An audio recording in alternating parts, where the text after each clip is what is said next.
Fox Sports. We are Fox Sports. We are San Diego.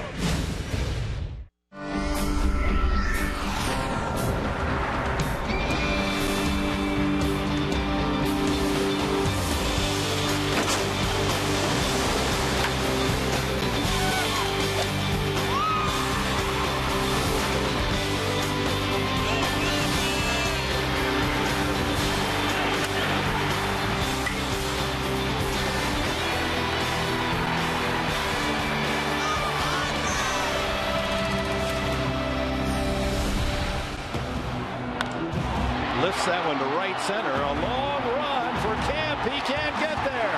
All the way to the wall. Venable is going to clean the bases. Bases loaded. Triple. Will Venable warms up today. The Star yesterday, a home run and that 3-run triple in the stirring season opener. A 9-3 win over the Los Angeles Dodgers. And Andre Ethier on his birthday today, 31 years of age, one of the many outstanding All-Stars in the Dodger lineup.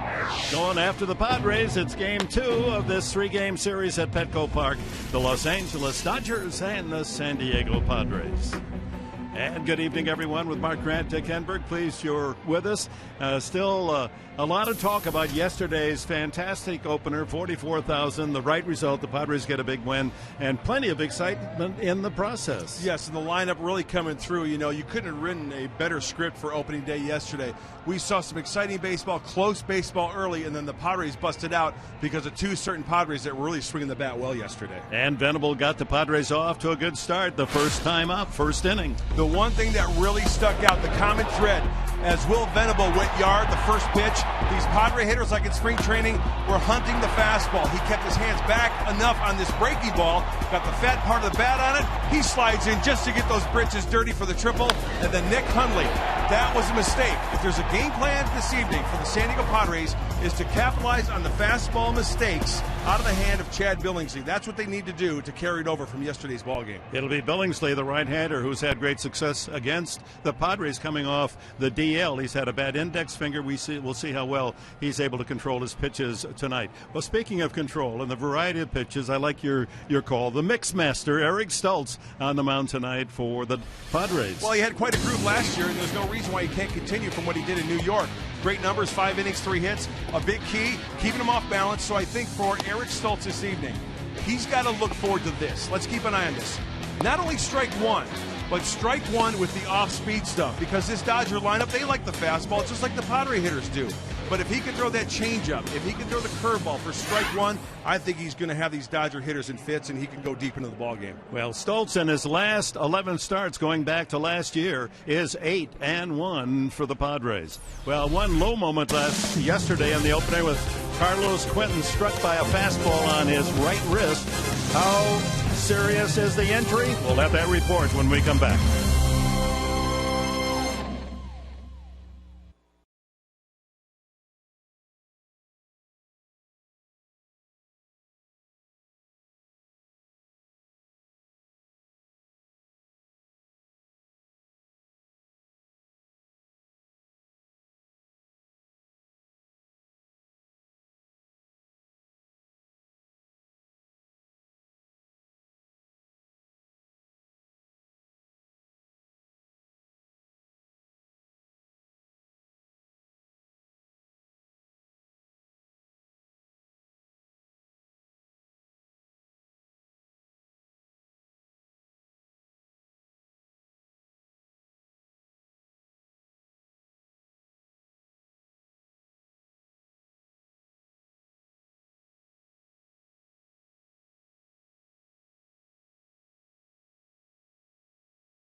us as the Padres prepare to take on the Dodgers in Game 2 of this series. We're here in Petco Park. I'm Laura McKeeman. Well, a scary moment for Carlos Quentin yesterday as he was struck by a pitch on his right wrist. X-rays initially come back negative, and they're trying to find out some more information. Still doing some medical tests to see exactly what they're dealing with here. He was taken out of the game, although they said that was just precautionary because Bud Black wanted to do a double switch anyway. Bud Black tells us some more.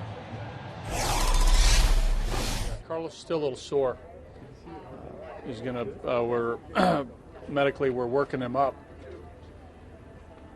going through a number of tests this afternoon, and hopefully get a better idea where this is headed. Well, positive news on the injury front. Chase Headley took BP today and said he felt good, and Bud Black was very encouraged by his work there.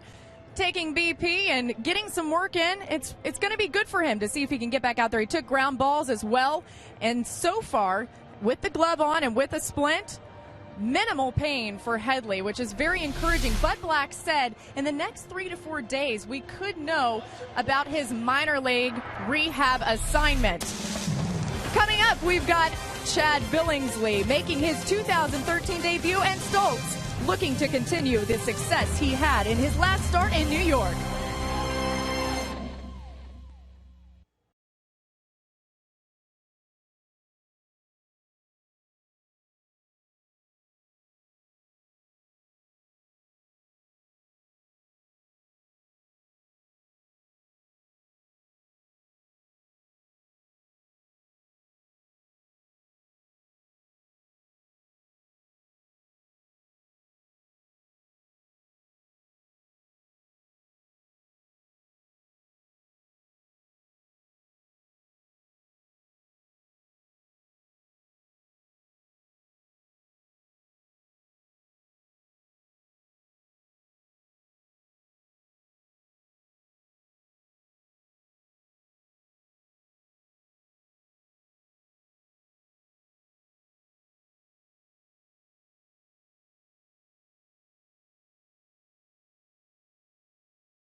Oh, my, indeed. Mighty exciting yesterday, the 9-3 win.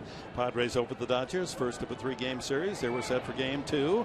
Eric Stults, a 33-year-old Hoosier on the mound, and Carl Crawford leads it off. First pitch in there for a strike. Stults, 6'2" and 231. A variety of pitches and speeds, this veteran.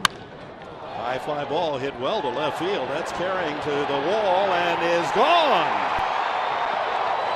Denorfia can't get to it. Crawford, who has been red hot at the start of this year, 5 of 6 games with 2 hits or more, leads it off with a home run the opposite field. His first of the season. Tried to go down and away with a breaking ball. Crawford stays on it nicely, but I want to credit Chris Denorfia in his effort trying to go over that left field wall. He gave it the old college try, left nothing short.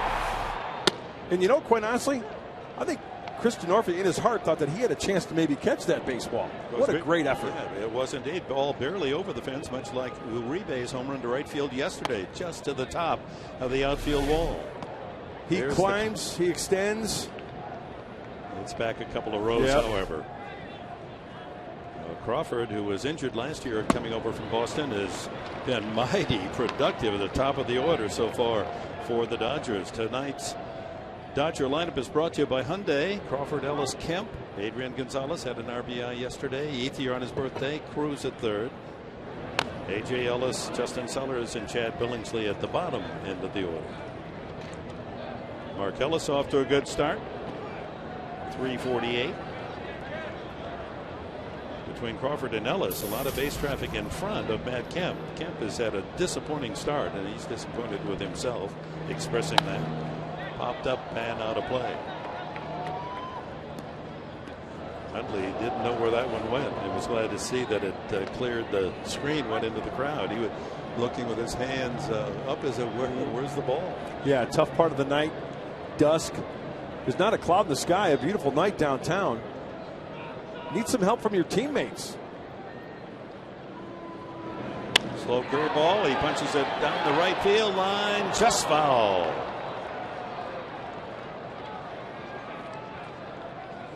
Well, one thing you have to do as a pitcher after a leadoff home run is press the delete button. Erase it from your memory. Okay, you threw kind of a flat breaking ball to a left-handed leadoff hitter. He took you the opposite field.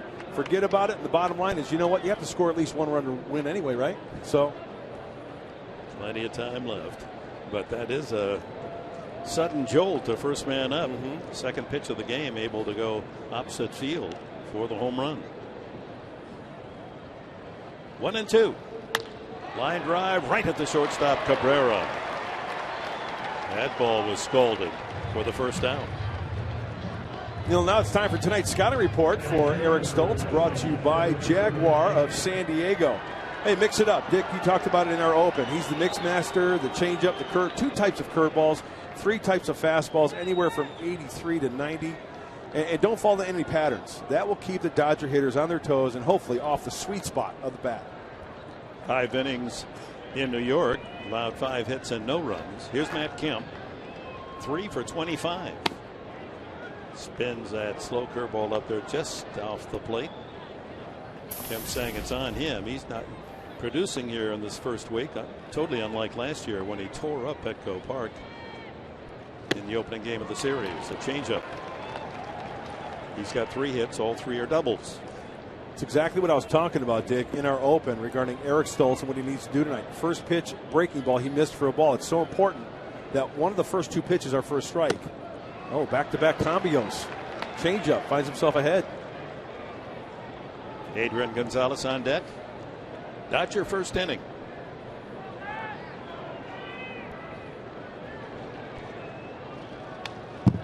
Came inside with a fastball. Tonight's Padres defense brought to you by Aramco Mortgage.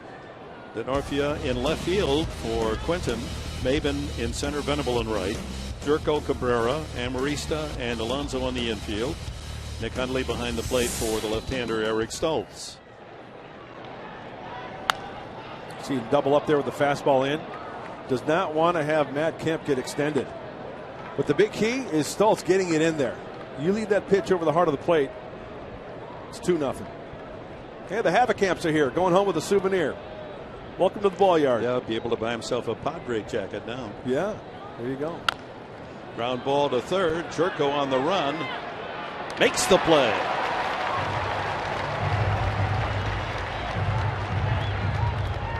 It's something that third baseman has to do, be able to charge and throw strongly off balance. And it's the way that Jed Jerko came to the baseball. See how he rounds towards the foul line to get in front of that ball. His momentum's going towards home plate. See how he get in front of it? And then the flip throw on the run, kind of throw him behind a little bit. That ball's going to tail on the right side of the first base bag.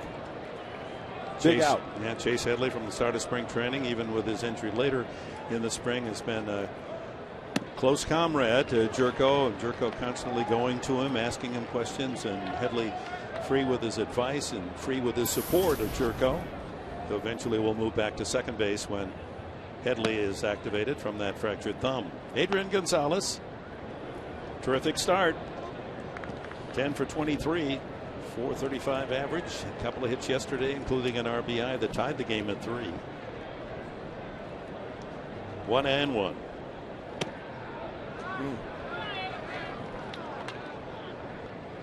At this point, he leads the National League in on-base percentage, .536, throwing in the 4 walks with his 10 hits.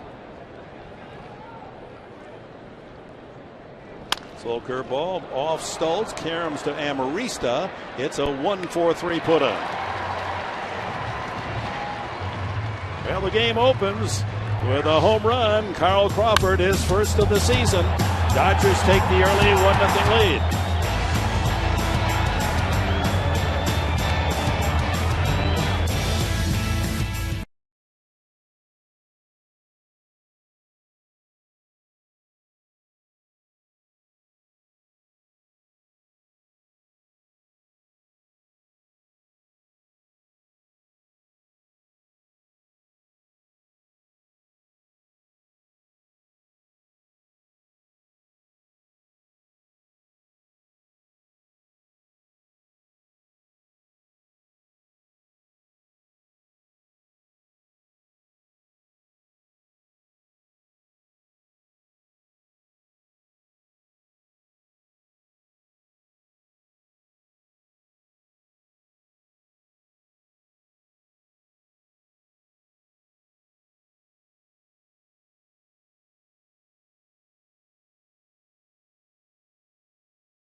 Brought to you by Toyota. Cabrera leads it off with Venable in the second hole. Chris Denorfia bats third. Yonder Alonso cleanup. Then Jed Jerko, Alexi Amarista. Cameron Maben in center field bats seventh. Then Nick Hundley and Eric Stults. Stults a good hitting pitcher. Well, Chad Billingsley, until he came up with elbow problems late in August, had been on a tear, 6-0 and a 1.80 ERA his last 7 starts. Then this spring, an injured index finger of his pitching hand, and so he's been activated today. He last pitched against Lake Elsinore, the Padres minor league farm team, and they had their way with him. 4 innings, 4 runs, 6 hits, 3 walks, 4 stolen bases by the Lake Elsinore Storm against Billingsley. And here's the 4-1-1 on Billingsley, a 4-seam fastball that cuts into the lefties, away to the righties. Curveball, changeup, slider, get that pitch count up. He'll throw a lot of pitches. And there's one of the best in the game, left-hander Clayton Kershaw, taking in a big league ball game. He'll pitch the opener on Friday at Arizona. They played 3 games in Arizona after this one. Chop foul. Now Billingsley calls his out pitch the curveball. And you just wonder, not having worked in major league action for a while, going back to spring training and only that one rehab start against Lake Elsinore, is he going to be able to go a distance? I think there's going to be a pitch count on Billingsley, and that's why it's so important for these Padre hitters to be patient. Hit strikes. I know it sounds easier. It's easier said than done, but crush the fastball if you get it early in the count and get into that bullpen. The Padres got to the bullpen yesterday, these Dodgers. There's that curveball you were talking about, Dick. Don Mattingly, the pride and joy of Evansville, Indiana, and of course the great Yankee star in his playing days. There are the numbers with Rancho Cucamonga, the Dodger farm team in the Cal League, against Lake Elsinore. He's just 28, already with 80 career wins. Well, he sure has a pitcher's frame, that's for sure. 6'1", 240. Look at those ham hocks. You like ham hocks on a pitcher, don't you? Big legs, big midsection, broad shoulders. But you know what's weird? The innings pitched have declined since 2008. They've gone down each year. Fastball at 92, and the count goes full. A good at bat for Cabrera. This is the 8th pitch coming up of this at bat. He was in the hole, 2 strikes. Now works at full.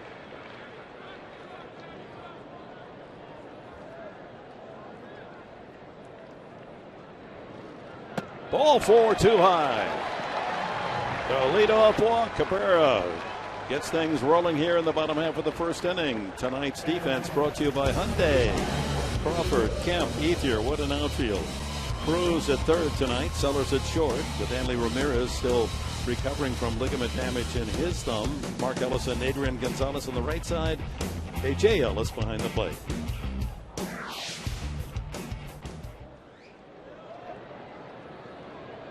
Will Venable matched his career high with 4 RBIs yesterday. Takes strike 1.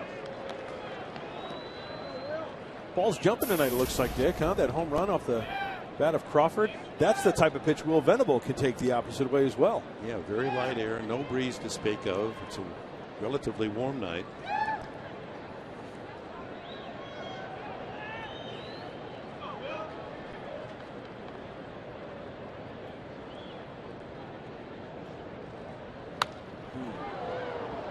Got a good pitch, 2 strikes. Yeah, that's that cut fastball.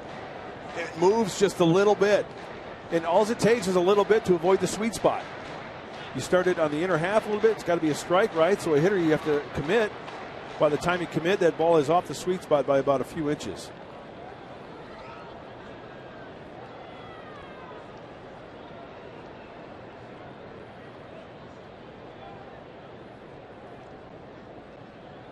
Struck him out. 3 pitches. 1 away. Chris Denorfia, the batter. Well, now it's time for our Farmers Insurance game plan against these Los Angeles Dodgers. It was a great win yesterday. The offense came out late, and they got to the bullpen of the Los Angeles Dodgers. A 9-2 final. 9-3. Check that, 9-3. Fastball pitcher Billingsley. You got to jump on it. Jump on it. Crooked numbers again. Put them up there. You know, the ones are okay, but that 5 in the 8th last night was some kind of nice. I knew you were going there. 1 out to Denorfia. Could be 2. There's 1. 4, 6-3. Double play. After 1 at Petco, the Dodgers leading the Padres 1-0.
Here at Petco, Andre Ethier leads off the top of the second inning for the Dodgers, 1-0 LA.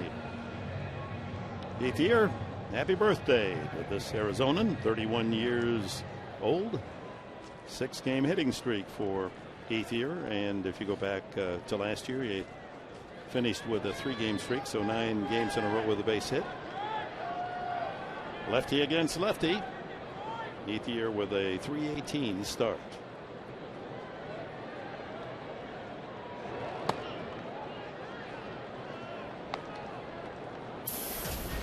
Luis Cruz, then A.J. Ellis in the Dodgers second.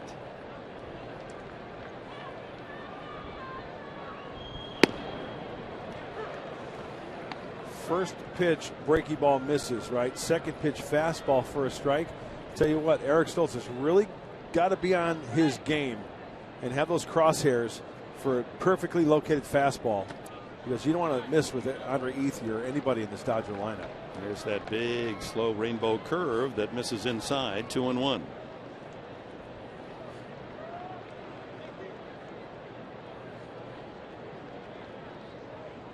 And again, and he had Ethier way out in front.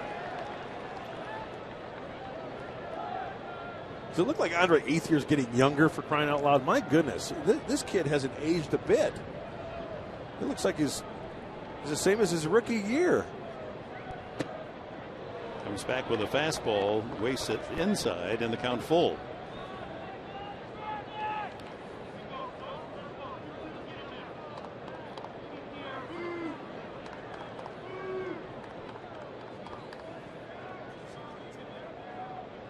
Clayton Richard, last night's or yesterday's starter down in the Padre dugout, is going to join us for this half inning. Get his thoughts about a grand opening yesterday here at Petco Park. 3-2. Swept to the right side. Amarista for the first time. Hey, nice job yesterday, Clayton. Thank you. It wasn't exciting, huh? You know, they got the crowd behind you, opening day festivities. What'd you think? It's awesome. We had a terrific turnout. The crowd was amazing. Everyone filling up the stadium, up on the berm, people everywhere. It was a fun day. How about the big question, though? That 6-year-old, about 6 months old now, your son? Yes. Is he working on his pickoff move yet? We're working on it. We're in between standing up and the pickoff. So I think if we master standing up, then we'll move on to pickoffs and being down in the zone and everything else. Yeah, but you know, that's a mistake made by the parents with their first child. They can't wait for their daughter or son to stand up and start walking. Line drive over the head of Alonso as Luis Cruz breaks out of his 0-for-17 slump with his first hit of the year. Clayton, I wanted to ask you, okay, the situation yesterday in the first inning, bases loaded, 1 out.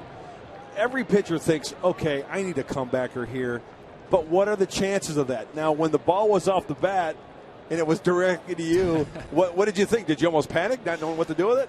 No, because that's exactly right. You hope for that play to happen. And I was talking to Marquis yesterday, Jason, and I said, that's the first time playing baseball that's ever happened. All the bases loaded situation. He said, I can only remember one as well. And you think in your head before the play what you're going to do with it. Swallow's all right, but yes, it's a great feeling, though, when that happens. So that's the first time ever? Amateur ball, pro ball, college? It's the first time I can remember. No kidding. Yes. Well, you gave a great feed to Nick Humley, and he made a great throw down to first base to get you out of that jam. Oh, yes. What a good feeling that is to have a bases loaded jam in the first. 1 out single by Luis Cruz. A.J. Ellis hitting 200 at the start, 4-for-20. So you've had a couple of starts, Clayton, and you feel now with the long spring training and a couple of games under your belt that you're there for this season, or still working on something? Still getting there. Definitely not there, but it's a little bit of a progress. I was hoping to come out a little bit stronger the first couple outings, but you guys know in baseball it doesn't always turn out how you want. So we have adjusted a few things, and I think moving forward, and I think that's how a lot of our rotation is. I think a 4.63 is coming up, by the way. Good call. Ooh, pretty good looking pitch there. Hey, speaking of the 4.63, the ground ball, that's something that you really started to work on last year. Tell us what you and Darren Balsley, like that first time you guys talked in the bullpen when you said, you know what, I want to try to be a little bit more economical with my pitches. It was purely a focus down in the strike zone, because I've always been able to throw strikes for the most part, but able to command the bottom half of the strike zone. When I wanted to throw a strike, make it the bottom half. Don't let one go by and let it come by at the belt, but really focus on being down. And of course, your total of 399 ground balls a year ago was no coaching from Kotsay now. There's a drive to left field. Denorfia back, and this ball clears the wall. Another home run. First row for A.J. Ellis. It's 3-0 Dodgers. Well, they didn't move the fences in left field, and both home runs just barely over the wall. That one was even closer to the first row and may have landed in the first row than the home run by Crawford. Well, it looks like a fastball that leaks middle and inner third of the plate because Nick Hundley was set up away. And as we mentioned earlier, Eric Stults, his fastball probably tops out 90-91. He's not going to blow the fastball by many of the hitters. So that's why he has to have that pinpoint control. And you talk about hitting mistakes. That's what A.J. Ellis did right there. He hit a mistake. That brings up Justin Sellers, the shortstop. Clayton, how tough is it to erase something like that? Now, Eric Stults has had to deal with it 2 times. In the first inning leadoff, now a home run here in the second inning. It's difficult, but you have to stay in the game, and I think he's going to do that for us. It's when you give up a few runs early, your value as a starting pitcher is maintaining through 3, 4, 5, 6, and be able to stay in there, help your bullpen out, and give your offense a chance to come back. And I think with Eric's capabilities, his ability to pitch, he's going to find a groove. He does so well changing speeds in and out, up and down. That ball, a sharp shot back through the middle, and Sellers has a single. That he'll settle in and hopefully keep us in there for our late comeback. Well, Clayton, thanks for taking time. We'll see you on Sunday against the Colorado Rockies. All right, guys. Thanks. Thanks, Clayton. Michigan Wolverine, a little disappointed on Monday night as they succumbed to that great defense of the Louisville Cardinals. So Stults, 1 out, Ethier grounding out, then Cruz a single to right, A.J. Ellis home run to left to make it 3-0, and now Sellers with a single back through the middle brings up pitcher Chad Billingsley up there to bunt undoubtedly.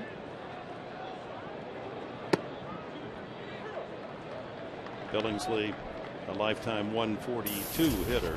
There you see it, a couple of home runs. Well, Jet Jerko is really charging in at third base. You get a hot bunt off the barrel of that bat. Try to get that lead runner. But the old adage, when in doubt, get the out. Get that guy at first base. If Billingsley going down the first base line. If the guy gets in scoring position, you got 2 outs. Try to make that perfect throw to second base. That's how a big inning results. Yeah, if the bunt is sharply struck, you can even get a possible double play. But 2-1 now the count. Billingsley, long look for the signs at third. Don Mattingly, will he take off the bunt, let him swing away? Well, Tim Wallach, the third base coach, flashing the signs. He could do that. With everybody crashing, why not? Pull back, maybe? Yep, there it is, and he takes a healthy cut, fouls it away. He had the runner going.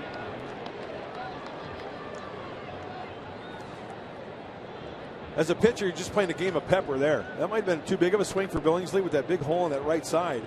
Tried to shoot that ball through the right side with the runner going. That's something you never see anymore. Guys playing pepper. That's how you learn bat control, right? And how to hit the ball to certain parts of the field. Bunted, fouls, strike 3. Probably a lot of people, I mentioned pepper, they don't know what it is. They think you put it on your food, Even in spring training, you don't see, before a practice, 3 or 4 guys playing a little pepper. It is exercise that is yesteryear. Yes, it is. Especially young people. Because as hitters, you work on your bat control, and you hit it to 4 or 5 guys out in front of you. You can angle the bat, and then for the fielders, you work on your glove control.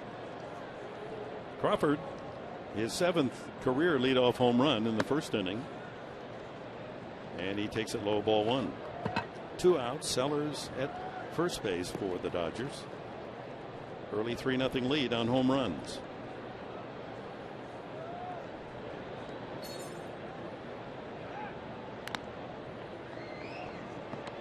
Remember, the home run was a breaking ball. The count was 0-1. Eric Stults was ahead in the count, but it was more of like a sweeping breaking ball that was up in the zone.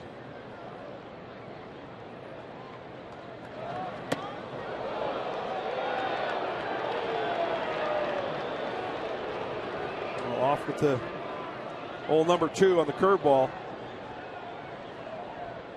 Got to make an adjustment right here. Big pitch coming up, 2-0. He'll be hacking.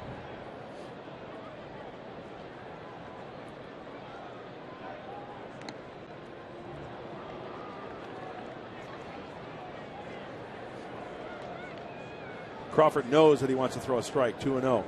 Don Mattingly's got that runner first base. You never know. Something could be on.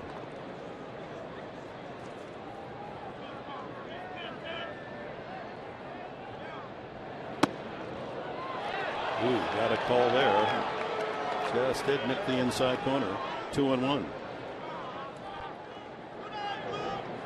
Crawford's best home run year was in 2010 with Tampa, 19. Career 295, 292 hitter.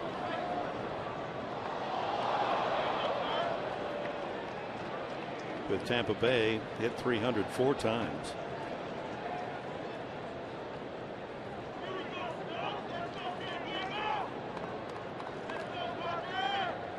Not very popular, his effort in Boston, Carl Crawford.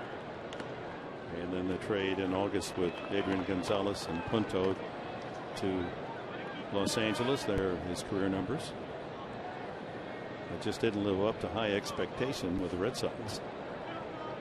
So far, so good for the Dodgers this year. 2-2. Josh Beckett, yesterday's starter for Los Angeles, pitched well enough, but gave up a couple of home runs. Will Venable and Nick Hundley. No decision. Fastball off the inside edge and the count full. 2 outs. That'll send Sellers on his way with this next delivery. Well, Eric really doesn't have the pinpoint control, and Nick Hundley does his best to try to frame that last pitch. So big pitch right here. Alonso now playing in back of the runner. He'll be off with the pitch.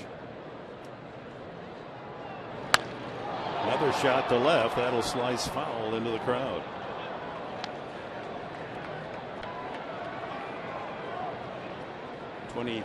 Third pitch of the inning coming up. Lots of pitches. This was the problem in New York. Stults only able to go 5, even though there were 5 shutout innings. Fouled at the plate.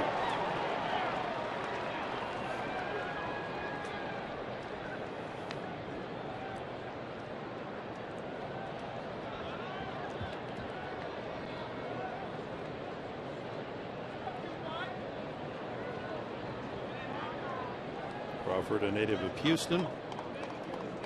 Same little league team as Michael Bourne in his younger days. Swung on and missed. The off speed gets Crawford. 2 strikeouts now for Eric Stults, but the 2-run shot by H.A. Ellis. And they're leading 3-0. Alonso will start things for the Padres in the second.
Arista for the Padres, playing here in the shadow of that great sculpture of Tony Gwynn out in the park. Alonso carrying the same number worn by Adrian Gonzalez when he was the star in the middle of the Padre lineup, number 23.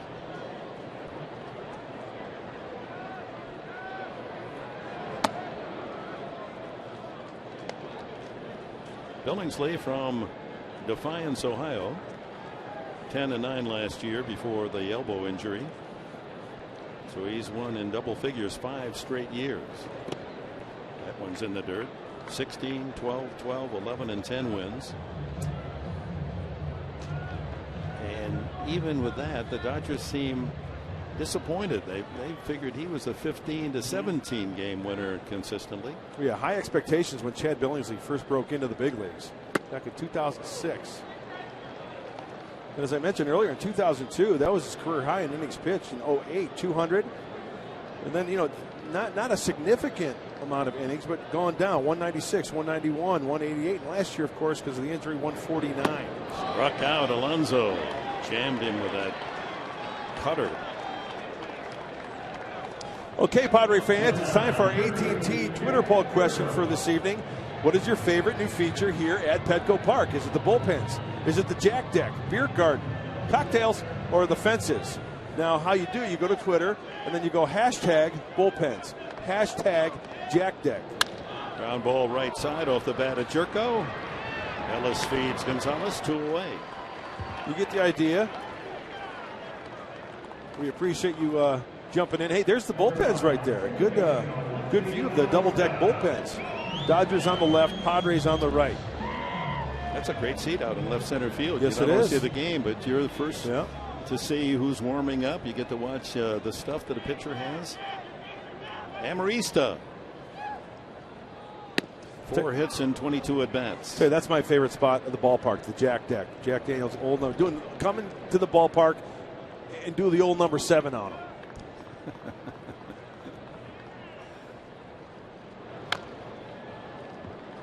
I think that's going to become very popular. I do too. I mean, that's the people that were here yesterday came away from the ballpark. The interviews in the newspaper in the UT. They said they had a fabulous time, and they're going to come back and go to those same seats. Struck out Amarista. So 6 men facing Billingsley, striking out 3. He does have his good stuff.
Fox Sports San Diego, brought to you by Jack in the Box. Come to Jack in the Box and try the new Hot Mess Burger by Petco, where the healthy pets go.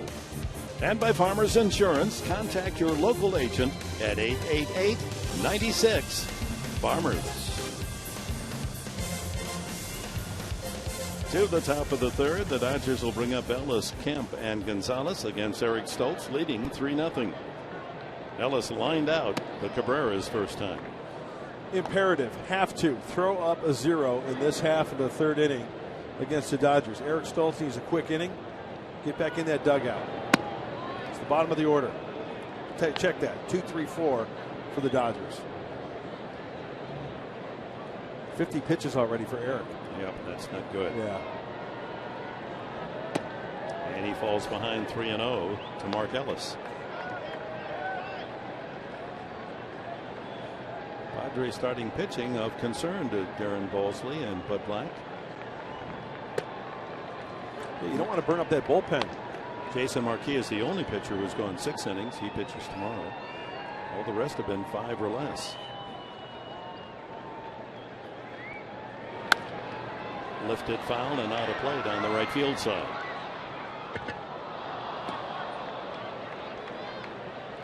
Tomorrow, the final game of the 3-game series with the Dodgers. 6:30 our TV time here on Fox Sports San Diego. Zach Greinke, very impressive in his first start of the season. No runs, 2 hits against Pittsburgh in 6 1/3.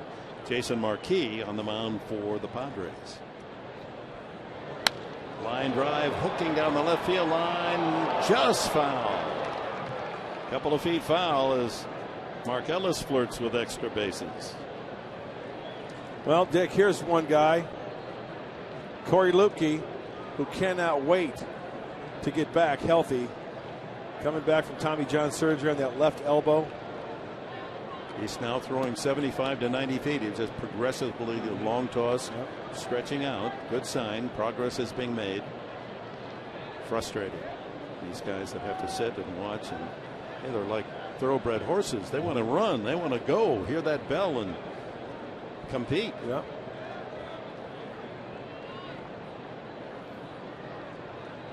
Three and two. Mark Ellis. Deep in the hole, Cabrera.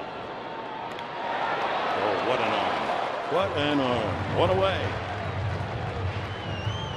Love it when a shortstop or an infielder knows when to use the arm and show it off. This is that time. A little bit of a crow hop. Gets him by maybe an 1/8 of a step. Ellis getting down the line nicely. And a nice job by Jerko also. He realizes he can't get to that ball, so he doesn't want to screen his shortstop. You know, like a defender in front of the nets, right? So he kind of stops, allows Cabrera to get a good view of that hopper to throw him out. Matt Kemp, the hitter. He grounded to Jerko his first time.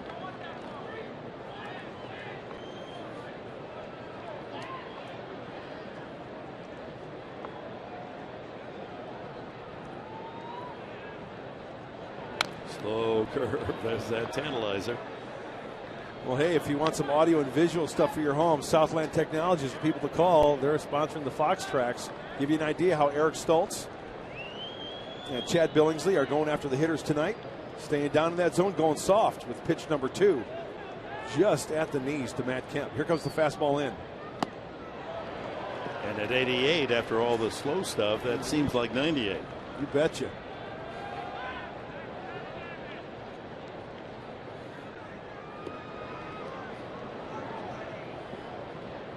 What do you throw him here, Dick? You're out there on the mound. I'm going change up away. I like it. Oh, fastball. Wow. That does the job. Third strikeout for Stults. Remember last at bat, he doubled up on him, fastballs in. That's exactly what he wanted to do, but this one leaks away, and Kemp is late on it. He's got to have that off-speed stuff in the back of his mind. That's the whole game, the duel between pitcher-batter. Hitter's trying to outthink the pitcher trying to set up the hitter. Adrian Gonzalez, a 1-4-3 put out as he hit one back into the box the first time. This one is to center field, plenty of room. Maben tucks it away, and it's a 1-2-3 inning for Eric Stults. And Maben jogs in. He'll lead off the Padres half of the third.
April 10th, 1947, Dodgers president Branch Rickey, in a 2-sentence statement, said the Dodgers have purchased the contract of Jackie Robinson from the Montreal Royals.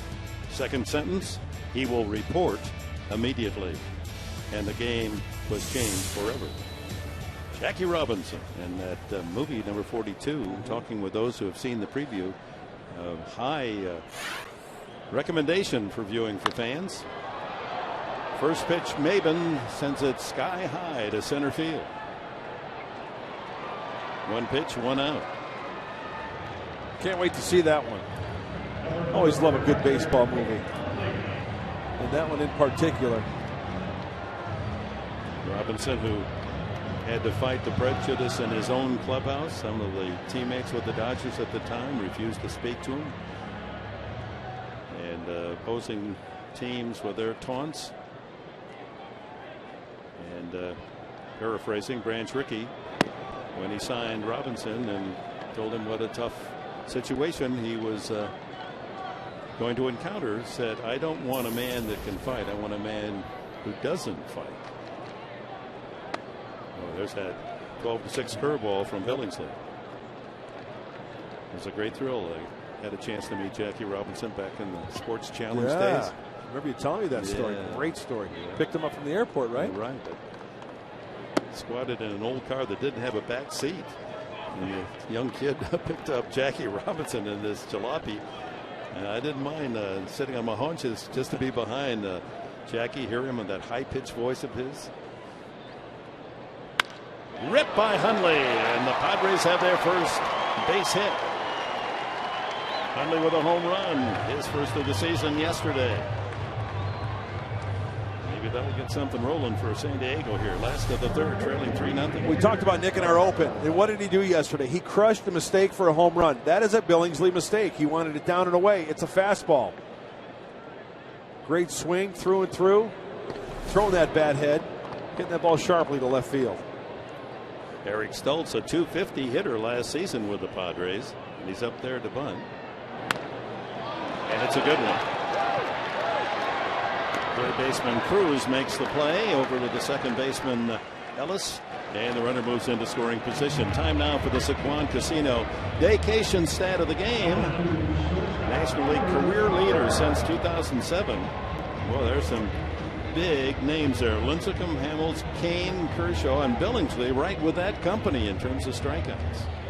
Yeah, when he's on his game, that cut fastball, the curveball that we've seen in this game a couple times, comes into play. That's why you see the strikeouts. Well, earlier in his career, as I mentioned, it's pretty much a strikeout to innings pitched early on, but not so much anymore. The strikeouts have gone way down. Cabrera walked to open the first inning.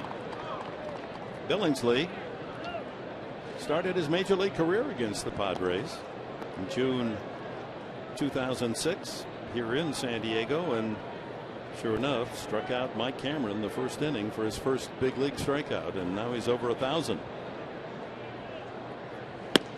Check swing, it's a strike. 90 on the fastball. Hundley at second, 2 outs.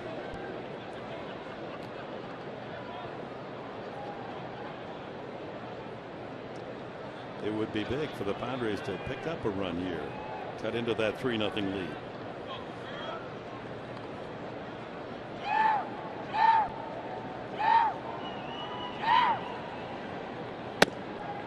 Two and one. Padres successful yesterday. They were 5 for 11 runners in scoring position. That's Everett Cabrera in his career hitting. I assume that's his left-handed, a switch hitter. That might include his swings from the right side. It does include both sides. So majority of the time on the ground, hit towards second base area, and in the air straightaway center. And there it is, right at second base. And that's how they position themselves. Ellis throws him out, and the Padres are gone in the third. After 3 at Petco, the Dodgers and Andre Ethier are leading 3-0.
first man up. Carl Crawford led off the ball game with a home run to the opposite field, his first of the season. And then in the second inning with Cruz aboard, it was A.J. Ellis just over the Qualcomm sign into the first row for his first season home run with a man on, and it's 3-0 Los Angeles. Meanwhile, Chad Billingsley spinning a one-hitter through 3. Top of the fourth, Ethier, then Cruz and Ellis to face Stults. Ethier grounded to second his first at bat.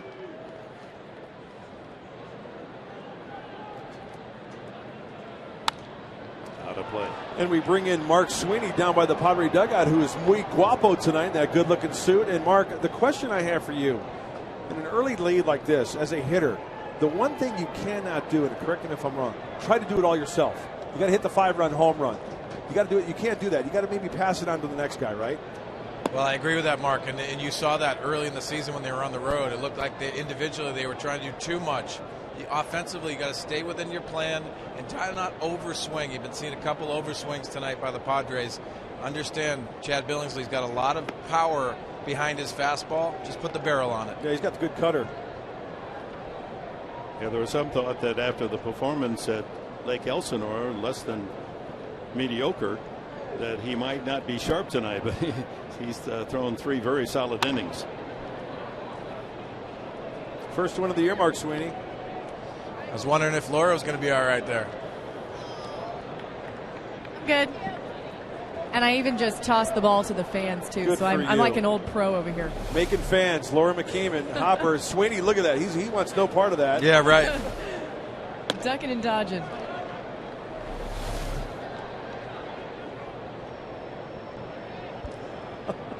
Well protected, Laura. Hardly blinked an eye. It's like I've done it before or something. Toward the hole. Cabrera. No way. Ethier much too fast. And he has a birthday hit.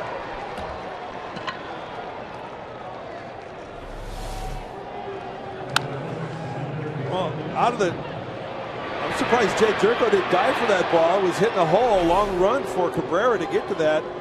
And you know what? Ethier doesn't have blazing speed.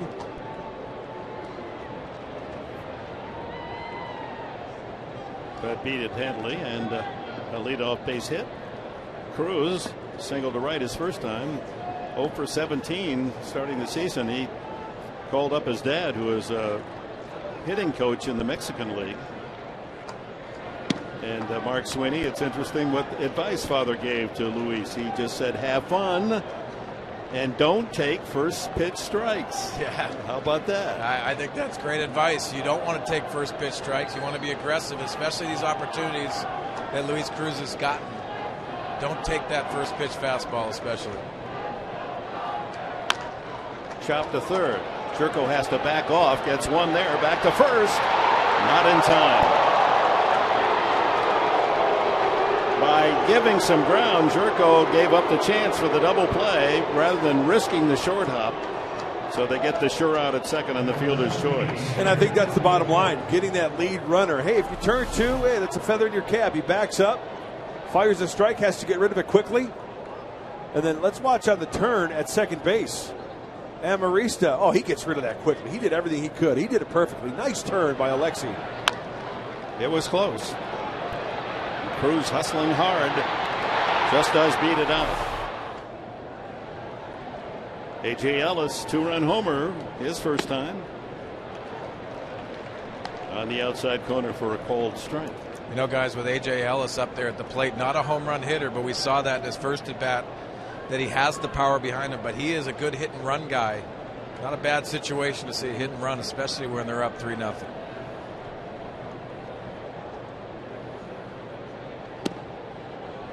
Slow breaking ball. Yeah, no walks so far from Eric Stults. So Don Mattingly looks at that, right, Mark, and says, hey, he's been around the plate. He's throwing strikes. So that's going to give my hitters an indication, or a good chance, rather, to offer it something when I put that runner in motion and have that big hole on that right side. Yeah, just an opportunity to be aggressive. They know Chad Billingsley's got the stuff on the mound. There's the fastball. He'll throw that often when ahead of the hitter, 2 strikes. Ethier with the hit erased on the fielder's choice. Justin Sellers on deck.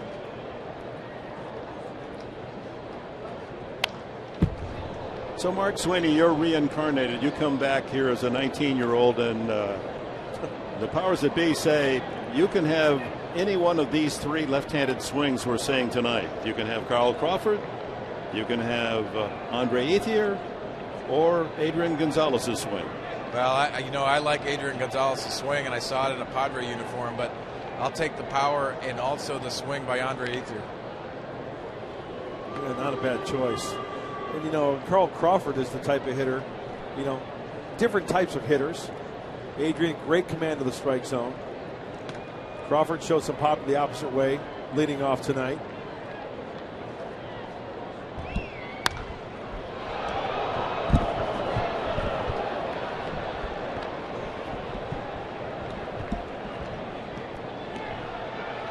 It's a potent lineup. It's going to take good pitching to keep these Dodgers off the scoreboard.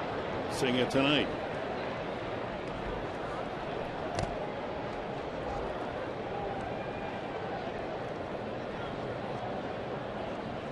A ball, 2 strikes on H.A. Ellis.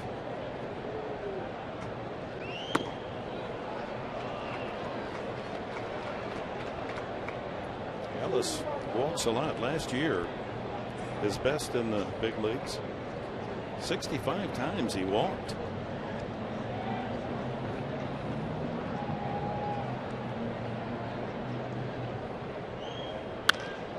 Slice to right. That's trouble. Nice play, Venable. It was a fair ball and almost a double play with that strong throw from the corner. Venable using all his speed to get that one right on the foul line. Save an extra base hit. That is not an easy play. Right-handed hitter going the opposite way. That ball is slicing, folks. That's going away from Will Venable. Long strides. He doesn't have to worry about the bullpen down there anymore. A little push off the fence. And a nice accurate throw to get it back to first base as well.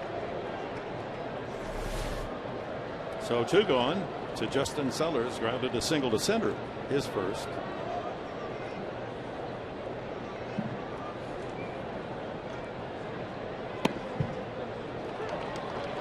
In for a strike. First pitch changeup. 3-0 Dodgers here in the 4th. 2 outs. Cruz at first.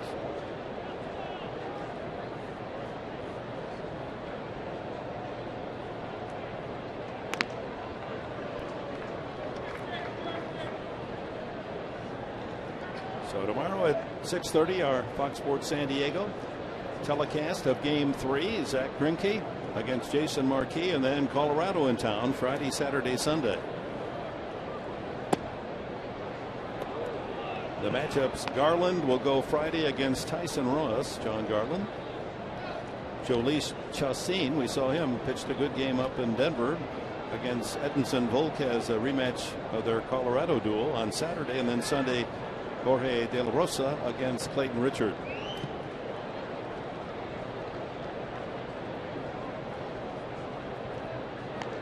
Good seats available for tomorrow night at Petco. The Dodgers and Padres.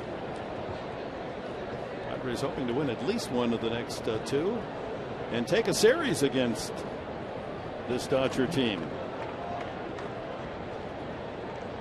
They haven't won but last year they hadn't won a series early. Part of the problem with the bad start. Timeout. They didn't win their first series until May 2nd against Milwaukee last year. So they went all the way through April without a series win. Be nice to accomplish that early against the rival Dodgers. 2-1.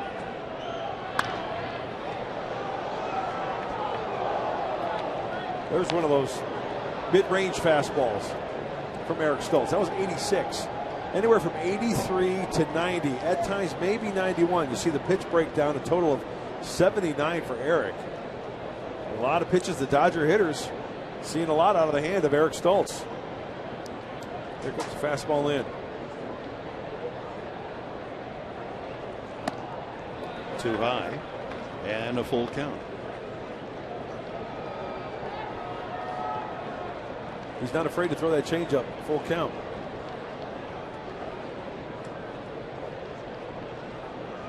He threw it to strike out Carl Crawford to end the second inning, 3-2 count. Lifted to right. This is more routine for Venable. Gives a little ground. Nothing for the Dodgers in the fourth, thanks to a fine defensive play in right field by Will Venable.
Dodgers lead the Padres 3-0.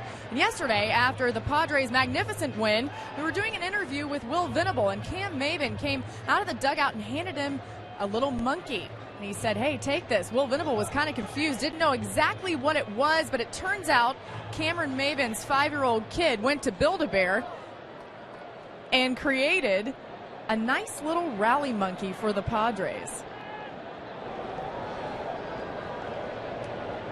Well, let's hope it's effective, Laura. Yes, and they're going to be having this monkey everywhere. Cam Maben actually explains it right here.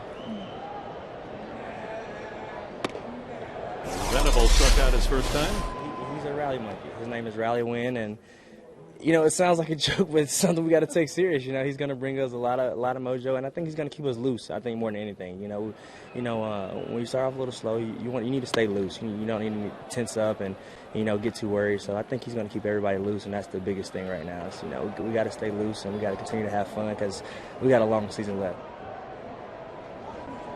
Hopefully some timely hitting and some strong pitching along with that. And things will go the Padres' way. Got to turn it around starting here this inning. Well, the Angels found the magic of the monkey in 2002, all the way to the World Series championship. Maybe it'll work for the Padres. 2-2 to Venable.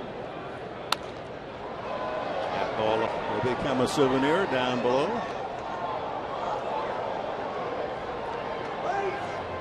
Home run power from the Dodgers, and they have an early 3-0 lead tonight. Solo shot, Carl Crawford. 2-run homer, H.A. Ellis.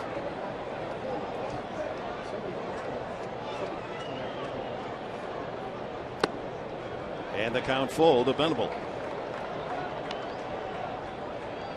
DeNorfia, then Alonso here in the fourth. Again, if you're joining us late, the news on Carlos Quentin, not a fracture of his wrist, but very sore, and it's going to take further examination. They want to be sure that everything's okay. Ground ball foul. Well, you knew that Will Venable was pretty much going to get a fastball there. 3-0 score. Bottom of the fourth. Billingsley's not going to try to, get cute with him and throw some off speed, right, Mark? In that situation, you got to be looking for the fastball.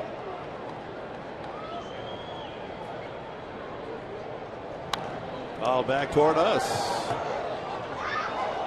And Ramirez, who, like Chase Headley, Not a fractured thumb, but a ligament injury, which is even more serious than Headley. But the word from the Dodger camp is that he is healing much more rapidly than they had feared, so he'll be back at work perhaps early in May. Outside, ball 4. Leadoff walk. Second allowed by Billingsley. Maybe that'll light the fuse for the Padres here in the 4th inning. Chris Denorfia steps up. Need to string some hits together. Sure, the walk is great. Started off, nobody out. Need an extra base hit. Need another base runner. They get Billingsley out of the stretch. Boy, breathing heavily.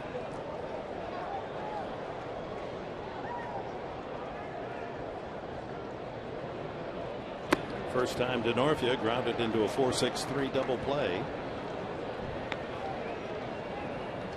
Venable at first base in a streak of successful stolen bases. Venable has been successful 18 straight times stealing. Big hole right side for Denorfia.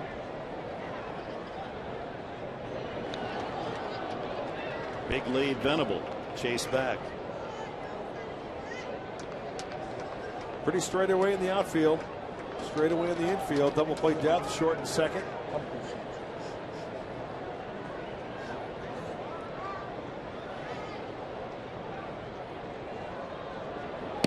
Low, 2-0.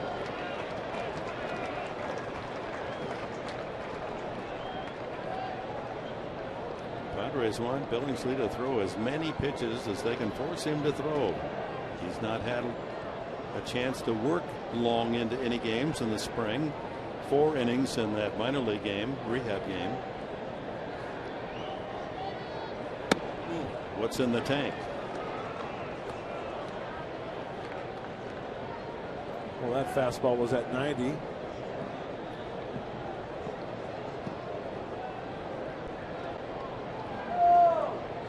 Denorfia with a 5-game hitting streak.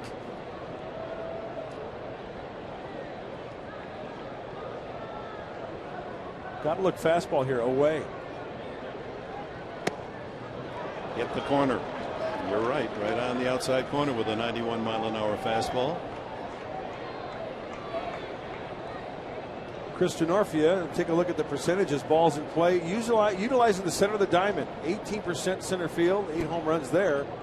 And when you look on the ground, pretty much pulling to short. Once again, short and second base. It tells you that Chris Denorfia is trying to stay up the center of the diamond. Oh, shattered bat and a foul ball, and the head of the bat flies right by Billingsley.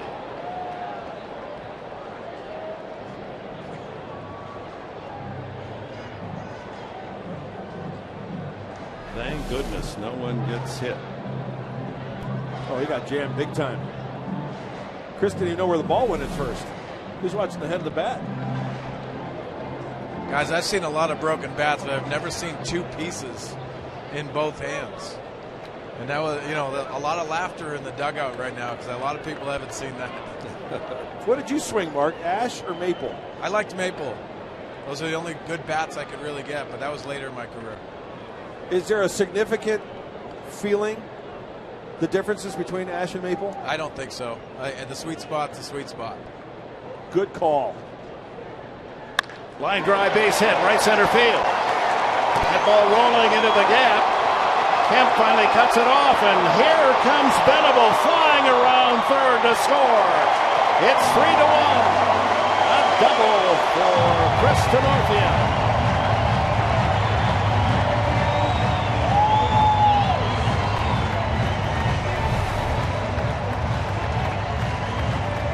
Maple, ash, it doesn't matter. Denorfia stays inside that baseball. We showed you the balls put in play.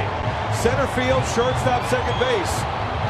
Utilizing the center of the diamond. He gets the green light. Will Venable coming around to score. Double RBI for Chris Denorfia. His third run batted in this first week and a half, and that brings up Yonder Alonso. 3-1 now, the Dodger lead. Alonso struck out swinging first time, takes it outside. If nothing else, situational hitting, says the Rally Monkey. Hardly blinks his eyes. You notice that monkey? Yeah. He just he's focused.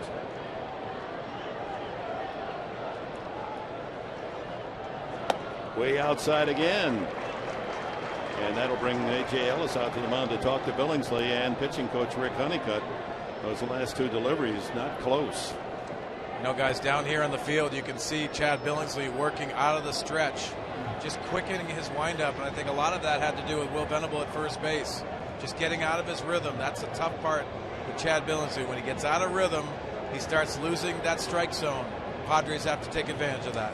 Yeah, a little bit too quick out front, Mark. Good point. The arm starts to drag a little bit. You start elevating your pitches, and it's tougher to get those pitches down. So Rick Honeycutt, the pitching coach, having a chat with Billingsley. And Chase Headley trying to rally the troops on the bench. No one out. Alonso with a count 2-0. Denorfia ready to roll from second base.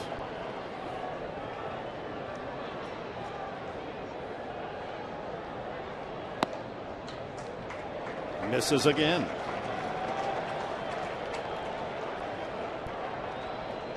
Two for 10 with runners in scoring position for Alonso. His 2 RBIs. Well, if he gets something soft in the middle of the plate, there is a huge gap in right center field.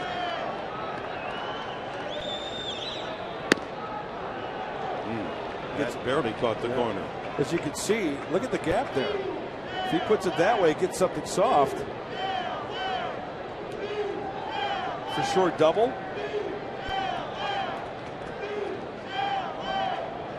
Make sure that this is a pitch you like. 3-1. He's trying to keep the ball away. Now he's coming in there. Ball 4, way off the mark. 2 walks in the inning, surrounding an RBI double by Denorfia. Now the Padres, with no one out, have the tying run aboard. You want to show the fans at home or wherever you are watching watch the glove. He's here. Look at there. You talk about being off. Kind of struggling this inning. This is where the Padres need to make hay. Jed Jerko grounded to second his first time. Need a big hit here. Outside, ball 1. Monkey or no monkey, it's all about crushing the fastball.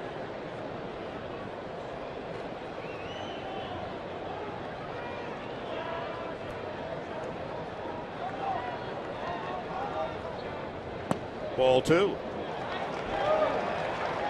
Breaking ball misses as well. Mark Sweeney, do you have any, it's great being in the clubhouse, being on a big league team on the bench. I remember Show Your Payload? Oh, when you had a head full of salad? Yeah, when I had salad, it was a lot easier to do that. Yeah, you take off your helmet, you show your payload. I wanted to show everybody what they look like after they hit a home run. So that was like your rallying cry back in '98, right? Why not? You got to have something. Fires the fastball. You have a lot of time on your hands, guys, but you have to, and we heard from Cameron Maven, have fun with it. It's a long season. Enjoy what you're doing because this is a tough game.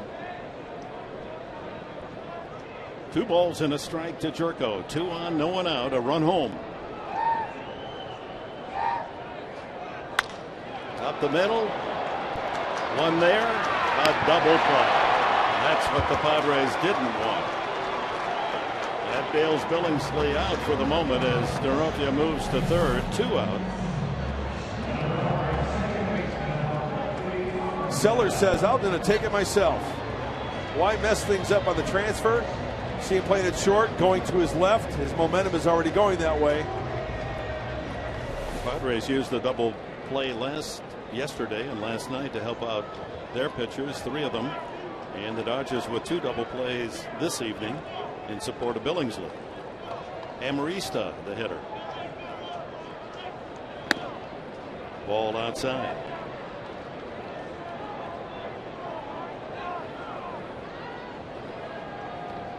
Again, that hole in right center field that was there for Alonso, Amarista as well. They play him way over in the left, a huge gap in right center. Low and away, 2-0. Billingsley, the last 4 hitters, has gone to a 2-0 count. Eventually walked Alonso, but got Jerko on a 2-1 pitch to ground into the 6-3 twin killing. DeNorfia at third, 2 out.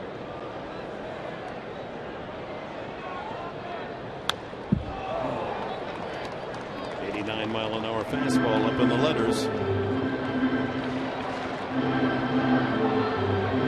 Billingsley getting some pitches up. The outfield's on the shallow side.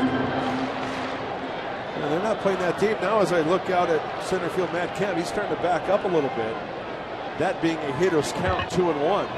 He took about 5 steps back. Now he's coming in a little bit.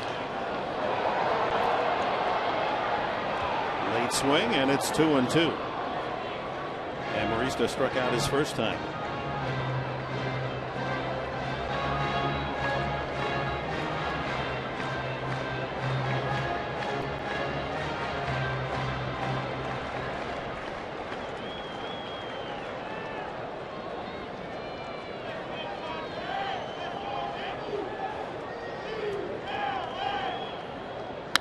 Line to left, but it's right at Crawford. Tough luck for the Padres and Amarista. He hit it solidly. Crawford barely moved to catch that line drive. DeNorfia, however, his double gives the Padres their first run of the game.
And on to the 5th inning here at Petco Park on a beautiful baseball evening. This is summer-like. And normally April you'd expect the heavy jacket, the marine layer, ball carrying well as if it were mid-July.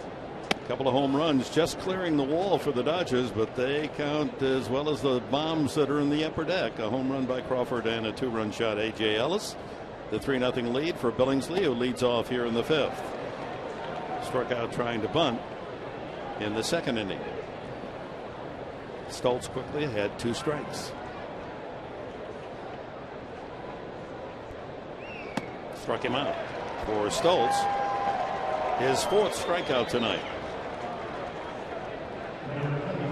Good sign here, making short work of Billingsley, the pitcher. Yeah, go after him, be aggressive. High fastball. And that brings up Carl Crawford. Home run the opposite way into left field is first at bat and struck out in the 2nd. High fly. That ball is hit hard. Maben way back in left center. Off the wall.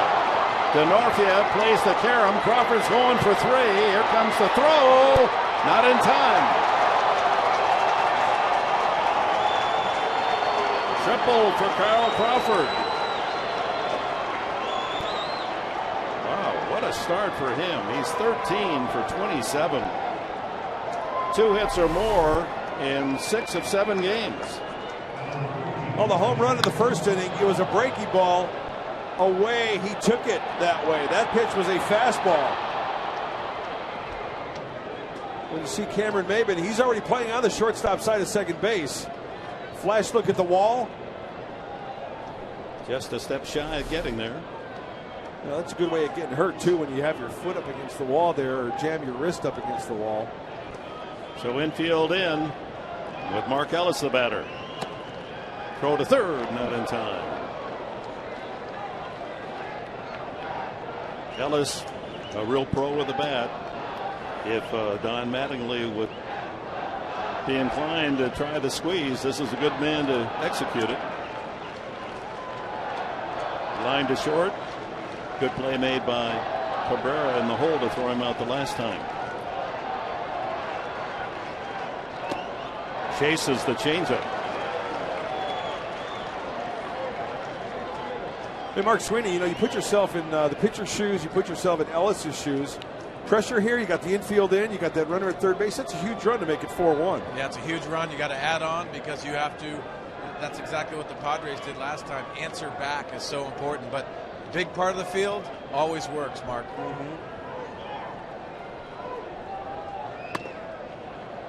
Fastball up, 1-2. And, you know, as a hitter, correct me if I'm wrong, Mark, but, you know, you see the defense right in front of you, right? Infield in. That would give you an indication as a hitter that, okay, this pitcher's going to try to work me down to the zone. Do you look down to the zone? No, you don't have to look down the zone. You want to look at your zone, but you still want to get it elevated if you can. And Eric Stults has mixed and matches, so you want to stay on your plan and understand, too, there's a lot of field out there because of the infield drawn in. Now, did you like situations like this? I loved it. The pressure's on the pitcher, and you have to do that. Calm yourself down and understand that adrenaline rush is going to come in and fight those urges to be overly aggressive. Ground ball up the middle, and that'll get the job done as Crawford scores. 4-1 Dodgers.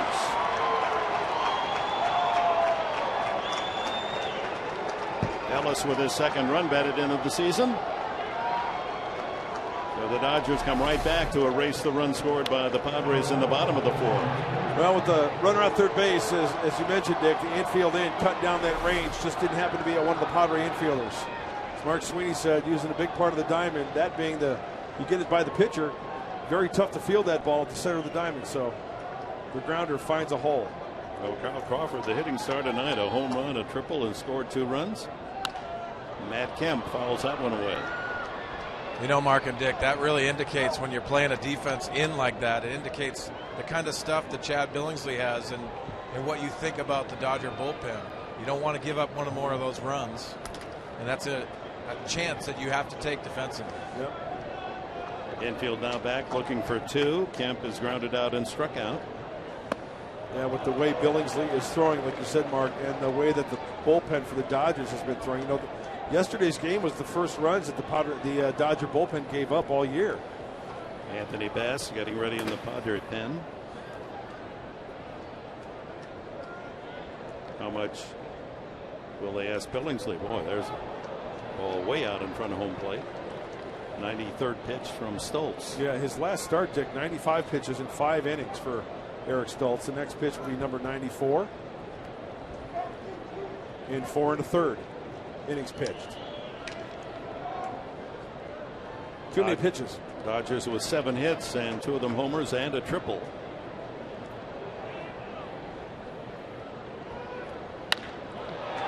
Base hit to left. Ellis turns and holds at second. 3 consecutive hits now off Stults here in the 5th inning.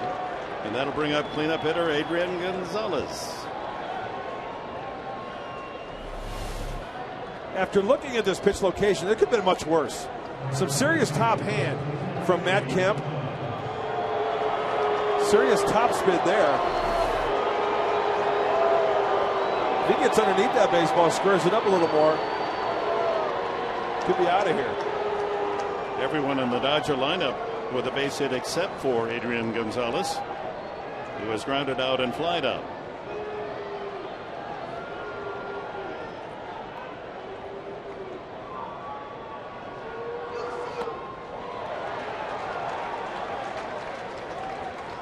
First pitch sweeping breaking ball. This is his cup of orange pico. Men in scoring position. Gonzalez, major league leader, 67 hits with runners in scoring position. last year. Soft one hopper. Bobbled by Cabrera. No double play. That had a lot of backspin. And the Padres settled for the fielder's choice as Ellis moves to third. Gonzalez safe 6-4 on the fielder's choice. Kemp erased. Might have been 2. Yeah. Should have been 2, I think. So the inning still alive for the Dodgers, leading 4-1 now with a run in this frame. Andre Ethier, an infield hit and a ground out.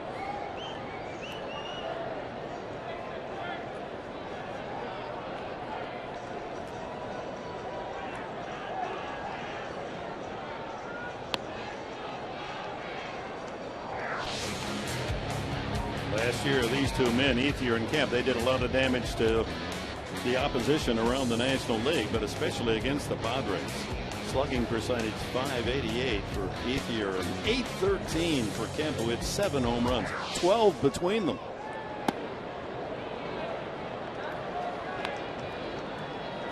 So as a pitcher, as a hitter, who has the advantage? You see it, what, 18, 19 times? You think the scouting reports are out there? You got to make an adjustment. Just goes to show you how tough of a hitter Andre Ethier is and Matt Kemp. Count in his favor, 2-0.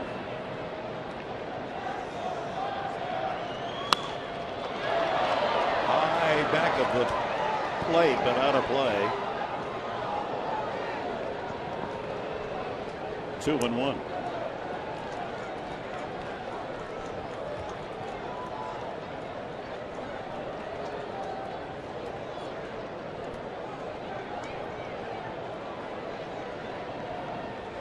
Billingsley with that left elbow wrapped in a towel. Staked now to a 3-run lead, and the Padres hoping Stults can end this inning right here.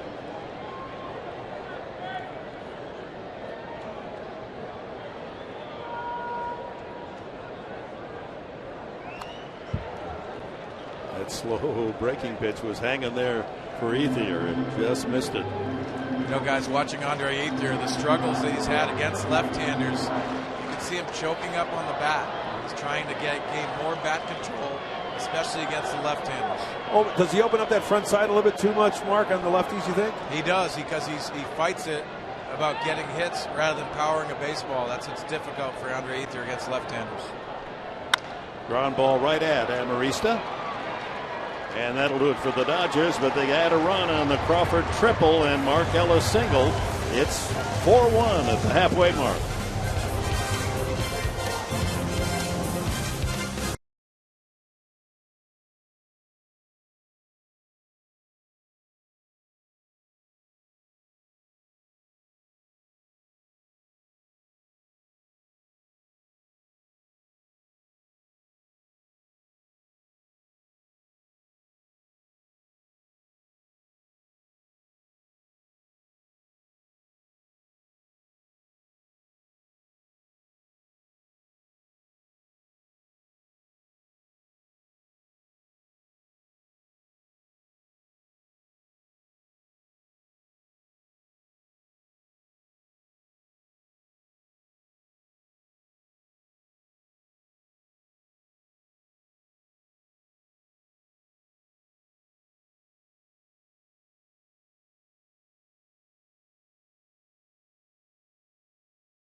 beautiful Petco Park. Padres baseball on Fox Sports San Diego, brought to you by Sequan. Real friendly, real close. And by the Aramco Group. Purchase, refinance, reverse. With Mark Grant and Laura McKeeman, Dick Enberg, pleased you're with us on this Wednesday night. We've reached the bottom of the 5th inning, and the Padres with a 4-1 deficit bring up Maben Hundley in the pitcher's spot. Probably a pinch hitter for Stults, who has thrown over 100 tosses tonight. Well, if there's anybody that wants to get it going, it's Cameron Maben. Mark Sweeney with each at bat. It's tough. You know, early in the season, we saw it last year with Nick Hundley. Cameron Maben, he needs to get it going. Yeah, he needs to get it going, and I see the front foot getting down early, but I also see his head moving forward before that swing starts, and that's going to be difficult. You got to keep that head still. 1-2 to Maben, who flied to center his first time. You saw Cody Ransom in the Padre dugout. Apparently he will hit for Stults.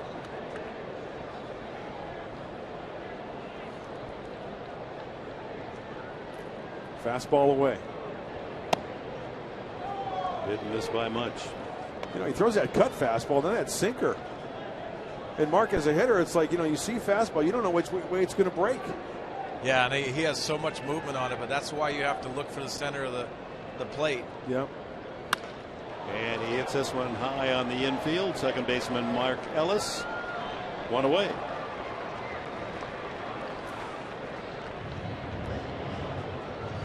Here's that last swing of Cameron Maben.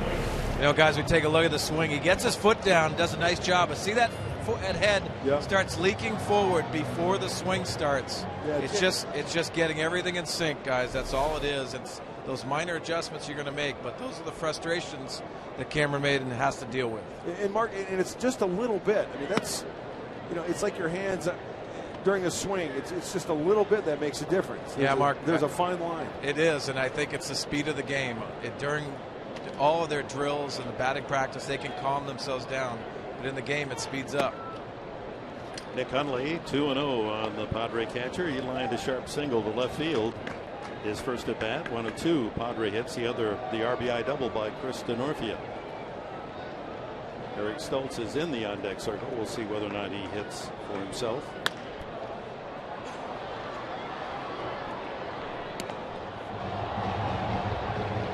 .68 pitches now for Billingsley.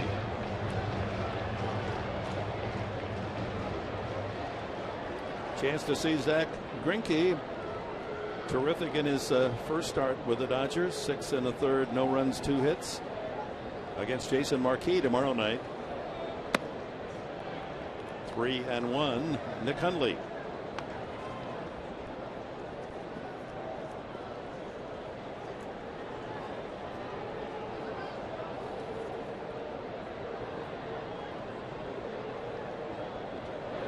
Line drive, center field. Kemp can't get in time. Hundley with 2 very crisp base hits. A liner to left and a line drive to center tonight. And somewhere Laura McKeeman is smiling. Why? Pick the stick. Thank you. Nick Hundley doing a nice job. Head down, taking it right up the center of the diamond.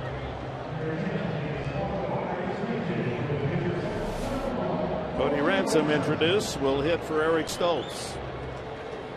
Mark, what did you like about Nick Hundley's swing right there? Well, he looks under control, and he's using his legs a lot better. Also controlling the head, much like we talked about Cameron Maben. Take a look at this approach. His foot's down. That head is still and down through the baseball. Picture perfect. That's exactly the swing we saw in spring training. That is Purdy. It's almost as if that chin is right down, buried into that front shoulder, keeping that head in place and not up, lifted up or forward. So Stults' night is through. He works 5 innings, 4 runs, 8 hits, no walks, and 4 strikeouts.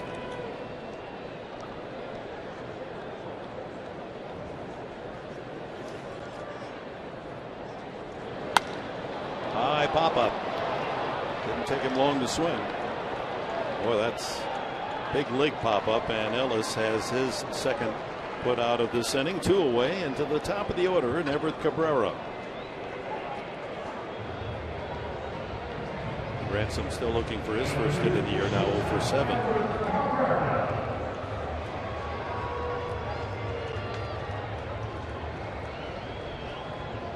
Cabrera walked and grounded to second.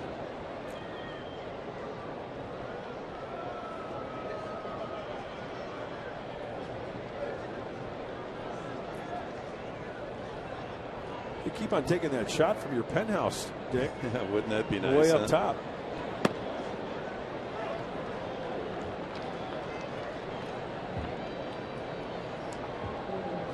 And some of the players staying in that Marriott hotel beyond the left field corner, and there are some rooms there where you can literally move a chair to your window and look into the ballpark, listen or watch the game, and see it with the naked eye as well. 2 strikes now on Cabrera.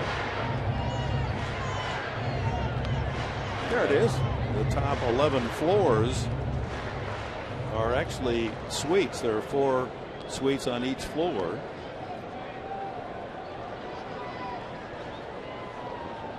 And at one time I actually had a down payment on one a long time ago. Check swing, and he didn't go. But then Miss Barbara decided that we should build our own house, and all my pockets got empty, and so they were nice enough to give me my deposit back. Instead of the La Jolla suite at the hotel, we built a house in La Jolla.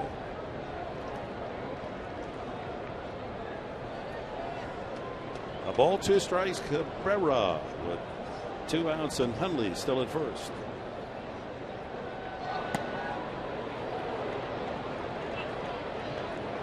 Zach Greinke, one of the new Dodgers. They dug deep and gave him many millions of dollars. We'll see him tomorrow night, 6:30 here on Fox Sports San Diego. For those of you not planning to attend.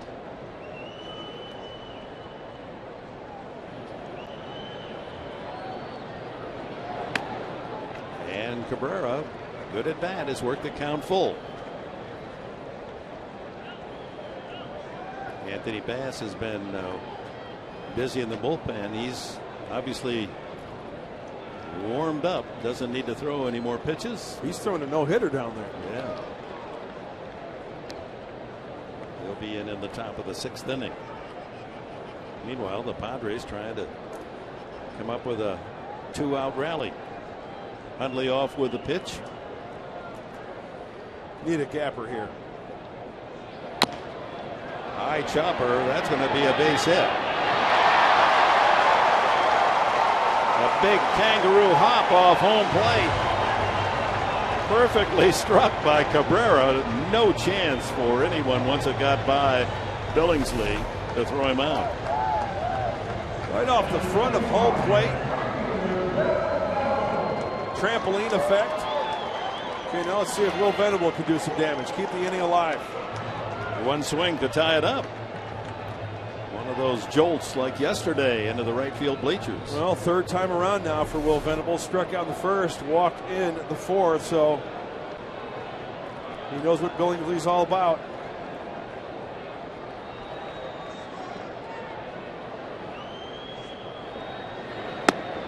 Low ball 1 with a breaking ball. 1 pitch this at bat. Needs to crush a mistake. Probably Billingsley's last inning.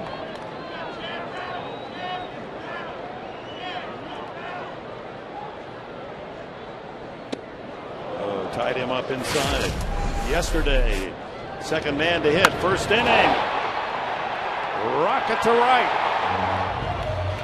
And the Padres led 1-0. And then Venable with a bases loaded triple with the frosting on the cake in the 9-3 win.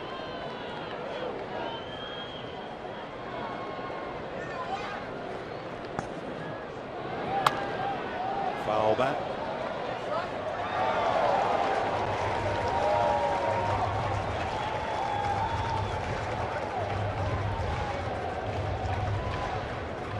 Up to 80. Pitch count. I think he's going to try to throw him something here to tie him up on the inside part of the plate.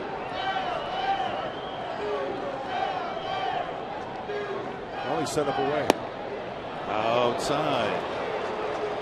There's a cut fastball down and away. Good discipline by Venable not to chase it. Penalty at second. Cabrera at first. 2 outs here in the 5th.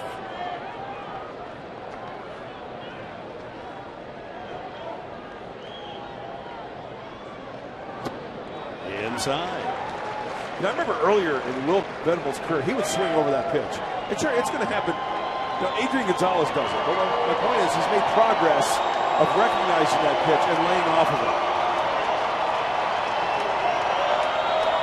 And you know, Billingsley might go right back there. They'll be off and running. Penalty from second. Cabrera at first. 3-2 to Venable.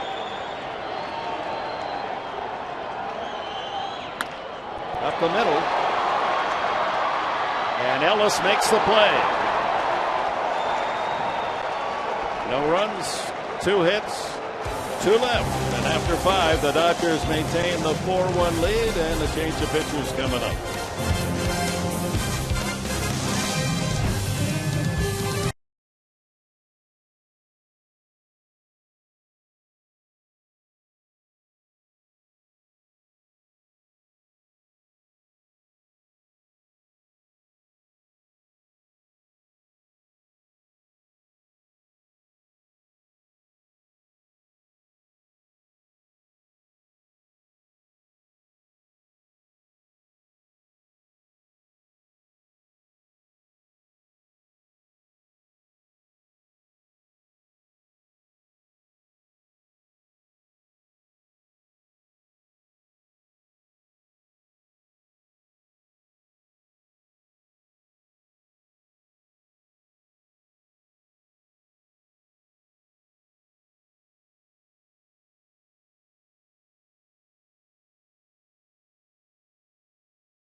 Five complete, and the Dodgers with a 4-1 lead here at Petco tonight.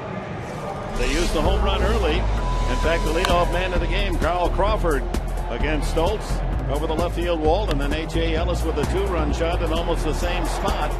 And the Dodgers led 3-0 before Chris Tenorfia doubled to right center to score Venable to make it 3-1. And Chad Billingsley threw 5 innings in some trouble with walks. Couple of men on in the 5th inning, but able to pitch out of trouble. And he stands to win as after 5 he has the 4-1 lead. We'll see whether or not he is the pitcher in the bottom half of the 6th inning. Meanwhile, Anthony Bass on the mound for San Diego. He'll face Luis Cruz, A.J. Ellis, and Justin Sellers. That's why it's so important these middle innings in the bullpen before you get to a Houston Street or Luke Gregerson for Anthony Bass to hold these Dodgers at 4 runs. Broken bat looper into shallow right, base hit. So Cruz has a couple of singles tonight. Shattered bat bloop. And he's aboard to lead off the 6th with A.J. Ellis stepping up. When you're 0 for 17, you'll take all of those. Oh, yeah. That baseball will give you. Ellis, the home run the first time up, and a good play made by Venable down in right field to capture his line drive in the 4th.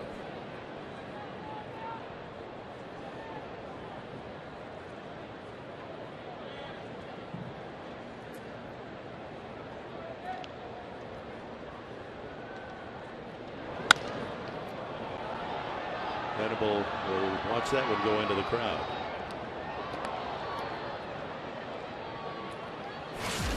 He measured that home run just right. First row, left field. His first of the season. Made it 3-0. The Padres 3-1, and now the Dodgers with a 4-1 lead.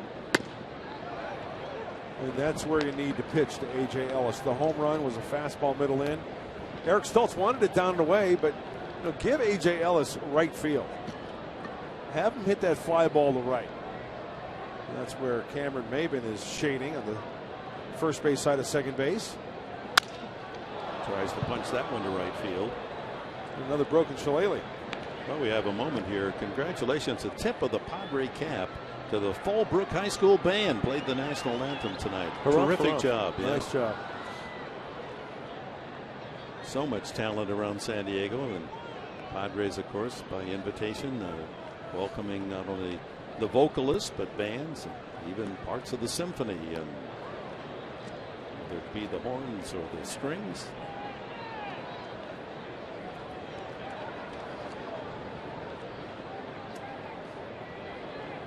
Two strikes again. Bass to Ellis. Might be a play this time. Into the corner. Venable just out of his reach.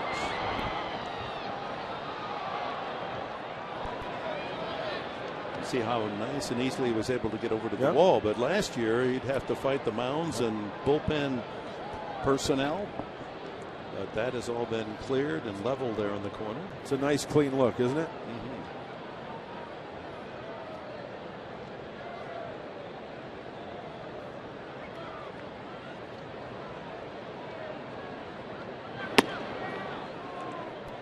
Don't forget, folks, Saturday is Chase Headley bobblehead night. A 5:40 game will be on at 5 o'clock. You'll see Chacin against Volquez. 25,000. First 25,000 of you get the Chase Headley bobblehead. Military Day on Sunday, always special. Struck him out. Laura McKeeman, what do you have for us?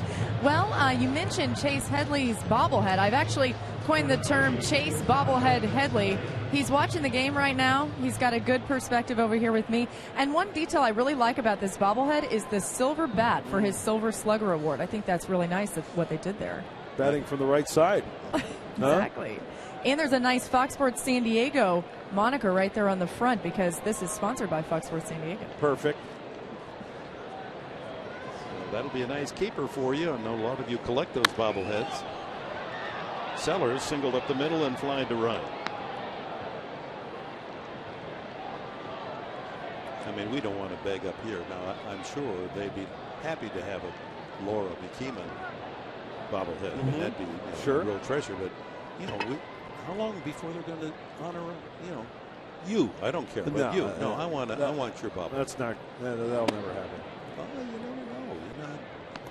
Alpine alone, it'd be worth it. All the people from Alpine, they'd vacate the whole village to come down and get your bobblehead. Wouldn't it? They got the fire truck, everybody come down. The general store closed. Hey, the boys at the firehouse are watching, and they watch every night. Oh, they're the best.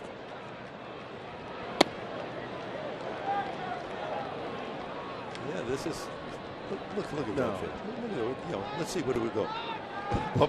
Come on. There's not enough plaster in this world to make a bobblehead for me. That's for the players.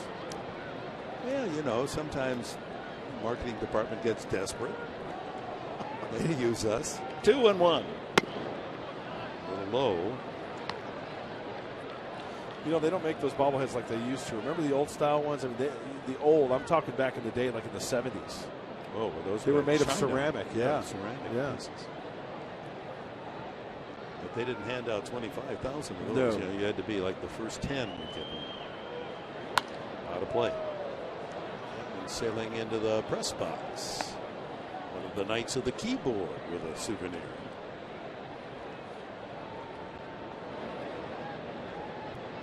Bill Center comes up with the ball. Oh, he wants to give it to a kid. Attaboy, Bill. Baseball writer with the UT.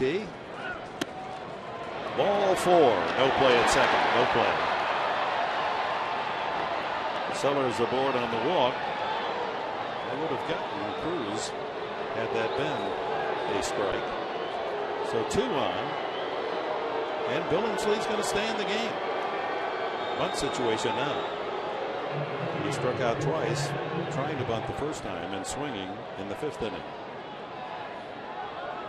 Ideal situation here. Bunt it down the third base line to draw in the third baseman so there's nobody at third base in case they want to go there for the force.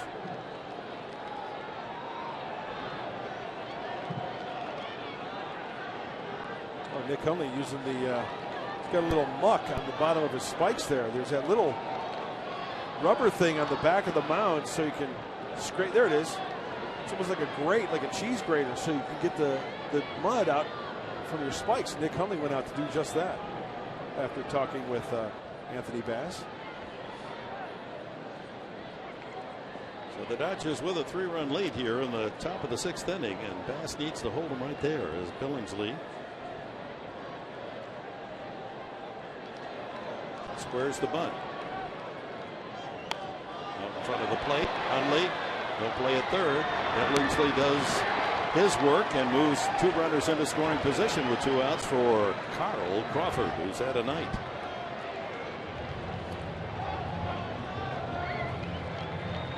Cruz to third, Sellers to second.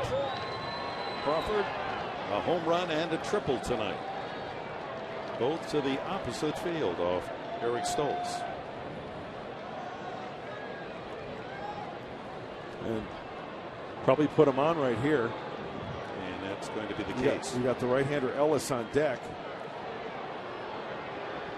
who has single and RBI in the 5th. Hit the ball hard his first time up, line to shortstop. And single didn't run the last time in the last inning. So the bases will be loaded with Dodgers. A couple of walks and a single against Anthony Bass here in the 6th inning. Okay, is this something, Professor, you'd want to keep in the game of baseball? 4 wide ones, or do you just send him on his way? I like the 4 wide ones because there's always a chance for error. Fire one back to the screen makes it interesting. And maybe one of these days someone will throw one over the plate accidentally and just take a hack at it, right? No one's ready for somebody to be swinging. And there it is, the 4 wide ones. And the bases are loaded. Well, on the subject of bobbleheads, here we go. Get to the park early Saturday, April 13th. The Padres are going to host the Rockies at 5:40. First 25,000 fans in attendance are going to take home one of these. A right-handed hitting Silver Slugger Award winner Chase Headley bobblehead presented by Fox Sports San Diego. Don't wait. Get your tickets today at Padres.com or get on the horn at 619-795-5555. Now, sometimes those bobbleheads don't totally resemble the athlete. I mean, it's kind of a reach, but that looks like a good one with a red beard and it's scoring one up. And I like the idea of the silver bat. Yeah, that's nice. It doesn't look a thing like Chase Headley, guys. No? I don't know who. I think they just have a stock group of heads that they put on these different bobbleheads, and they just pick the one that closely resembled Chase in their minds. The fans behind me are saying rally bobble. Laura's getting her own fan club there. Bases loaded. Mark Ellis. Ball 1. Trouble spot for Bass and the Padres. They can ill afford the Dodgers scoring more. LA leading 4-1.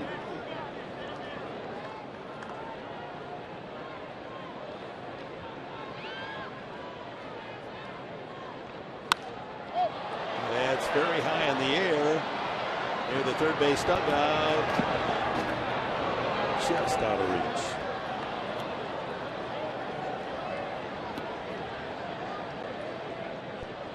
Dodger fans down there scrambling for it.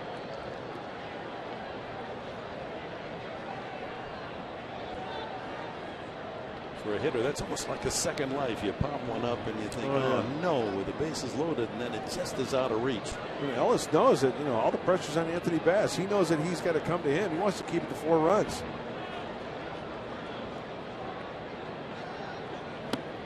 Good slider. 87-mile-an-hour slider from Anthony Bass. Even though it looked like it was down the heart of the plate. Look at that. That's down the heart of the plate, but the movement fooling Ellis. See if we can put him away right here.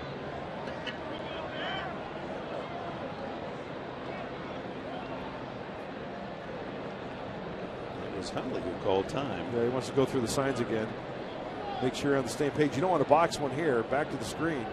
Cross up your catcher. Kemp on deck.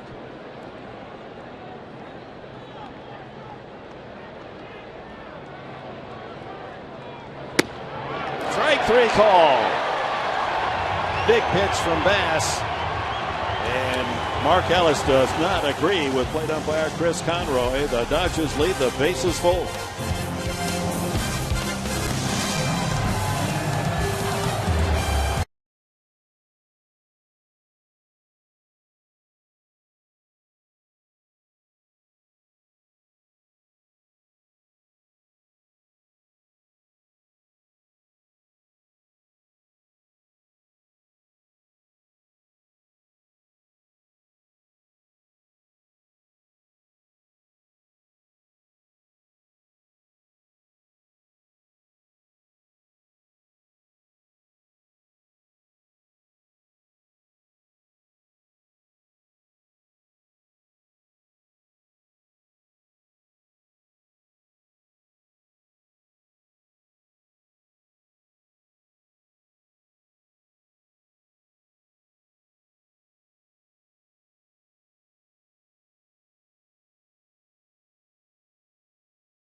Hey, Dick, yeah, we've got the results of our AT&T Twitter poll question for this evening. And what's your favorite new feature here at Petco Park? Landslide. Jack Deck.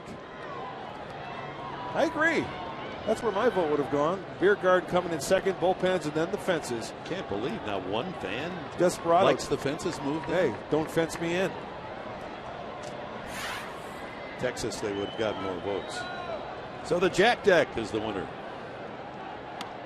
Chris Tenorfia leads off the Padres 6. The double to right center to knock in the Padre run in the 4th inning. Hit into a double play first time. Alonso and Churko to follow. Padres need 3 to tie.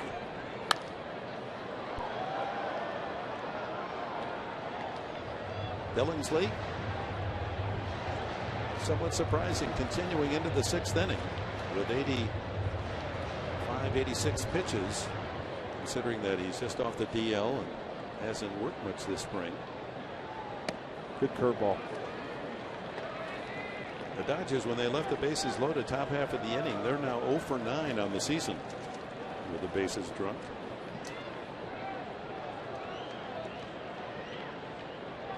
Oh, 90 to the screen.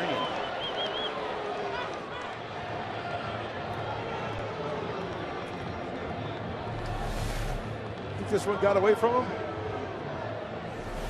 Well, talking about pitch counts in Lake Elsinore, when he had that start, he threw 72 pitches. Curveball. Center fielder Kemp.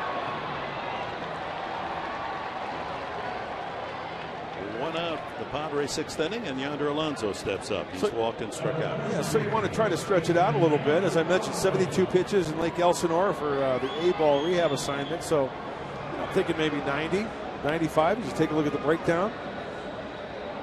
Now 88 for Chad Billingsley.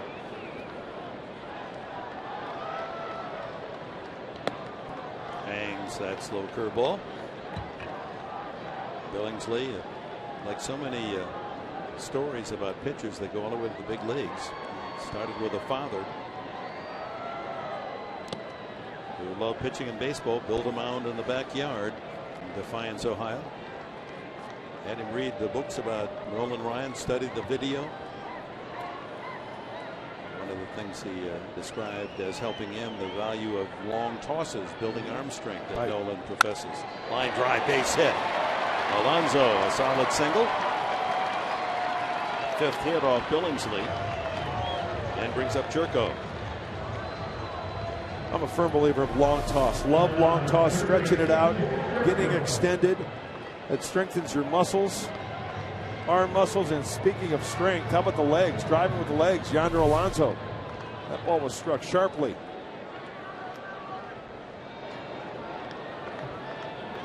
Jerko has grounded to second and grounded into a 6-3 double play. Hit well, but right at Ethier. Had the right approach. Ronald Belisario heating up. Pitched last night, and it was Belisario that took the loss, and also it was Belisario who hit Carlos Quentin. Amarista with 2 outs. He struck out, and he, like Jerko, hit one right on the nose, but lined out to left his last time up. Dick, remember we talked about one pitch. Luke Gregerson got the win. Went into the coach's office last night after the game. Just for the heck of it, I asked the coaches. One pitch victory. Have you ever seen a pickoff? Guy come in, relief pickoff. Darren Balsey said yes.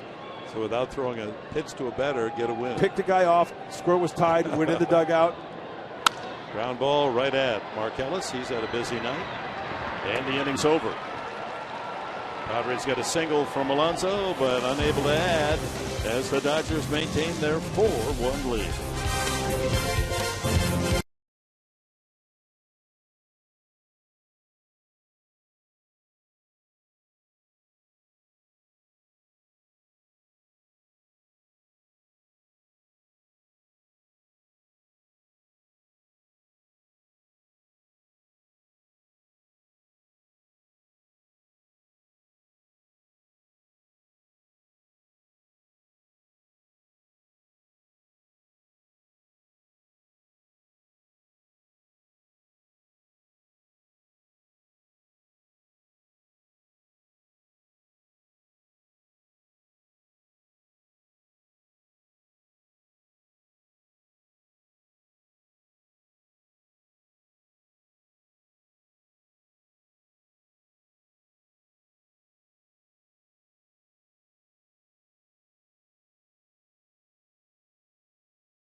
Right now, Dodgers top of the 7th inning. Mark Sweeney, Mike Pomeranz with you. When we see you in the post-game show, we've got what we think is going to be a very positive update on a third baseman who really needs to be in the lineup. Mike, so important to get his presence in the lineup, but health is always the key. Good to see him in the batting cages today. Never bad to get a little exercise in. So we're going to have that for you in the post-game show. We're going to take you for a tour of highlights all around baseball and focus specifically on the National League West. Some great games being played, and you'll hear from the manager, Buddy Black. All that and more when we see you after the final out. All right, Mike, just as you and Mark itching to get on that Padre Live post-game show, Headley itching to get back in the lineup, and the Padres will welcome him with open arms. Change the chemistry of that starting lineup. Get his big RBI bat back in action. Kemp. 1-1 is Anthony Bass into his second inning of pitching. Kemp, Gonzalez, and Ethier for Los Angeles. Dodgers started tonight 4-3. Padres 2-5. Did he go? No.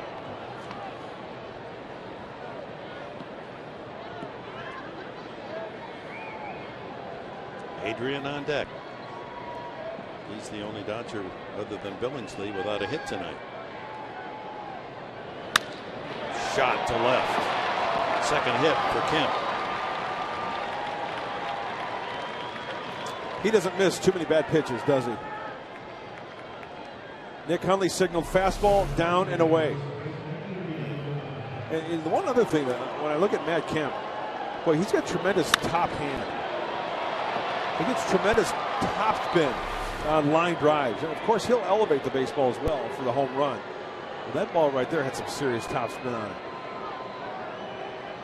Adrian has grounded out twice and fly to center.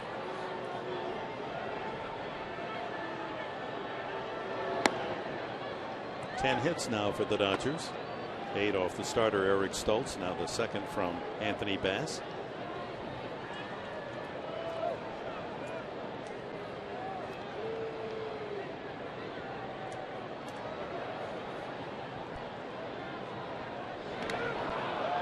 Good quick move from Anthony. Quick with his feet, throwing a dart over there to first base. Kemp, a good base runner.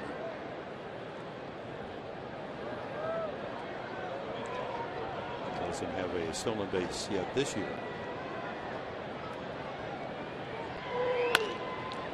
To Alonso. There goes the double play, and he'll settle for the put out at first base. Trying to catch it and make that throw to second. And Gonzalez not a fast runner, and try to double him up.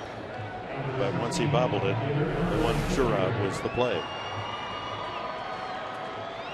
I think maybe he had time to get in front of that one, and a very catchable ball on the big hop.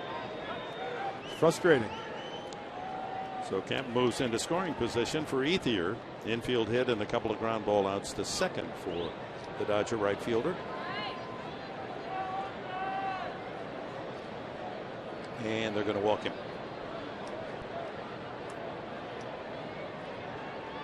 Second straight inning that Bass has been in the situation to walk a top hitter. He walked Crawford in the 6th inning and then struck out Ellis. And that's where, as a pitcher, okay, you know, you're throwing 4 wide ones. You're putting another runner on base. You've got Cruz on deck who has 2 hits. You need to buckle down and make a good pitch. You cannot make this into a big inning for LA.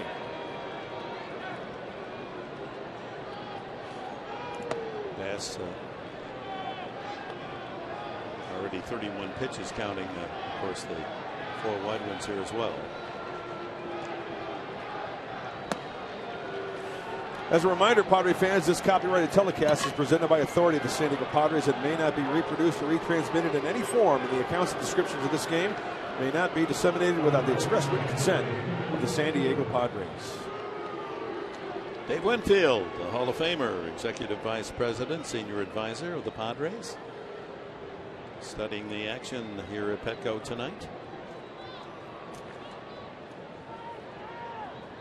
12-time All-Star, 7-time Gold Glove winner Dave Winfield. He only hit 465 home runs. Whew. What a threat at the plate.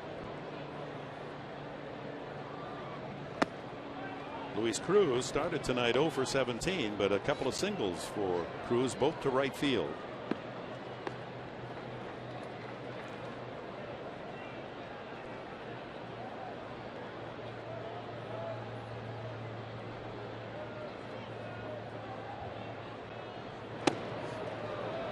And 1.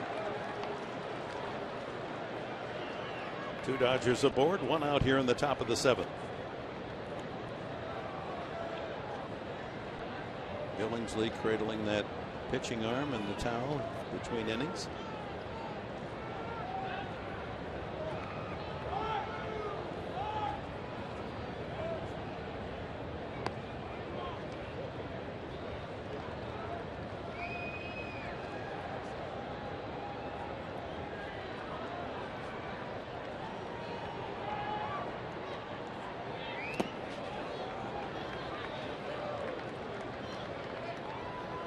Nice block by Nick, going to his right. That's a slider in the dirt. That ball will check back up towards the catcher when it's down and away in the dirt.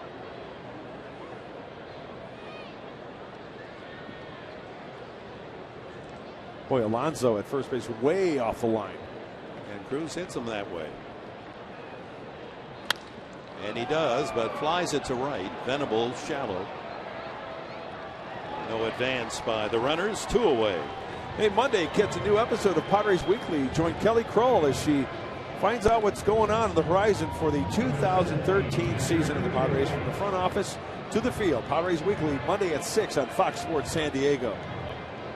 Kelly out there gathering a lot of scoops. Yes. Yeah, it's worth seeing. You get a little advance notice on what's going on around the ball club, on and off the field. She's working hard. Doing a fine job. A.J. Ellis, a big 2-run homer, his first time up tonight. He's lined to right and struck out.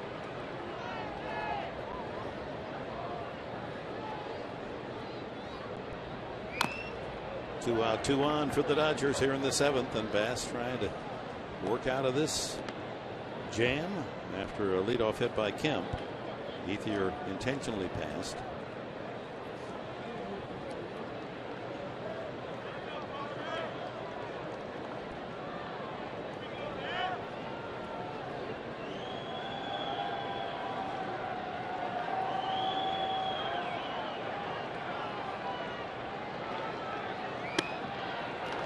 Strike 2. We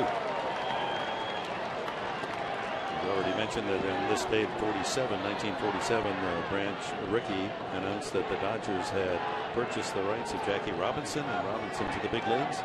This is also the anniversary, 1962, the first ever game played at the new Dodger Stadium in Los Angeles. It cost $22 million to build Dodger Stadium. Outside, Eddie Casco of the Cincinnati Reds doubled off Johnny Padres in the first at-bat at Chavez with Rabin, and Cincinnati won that game 6-3.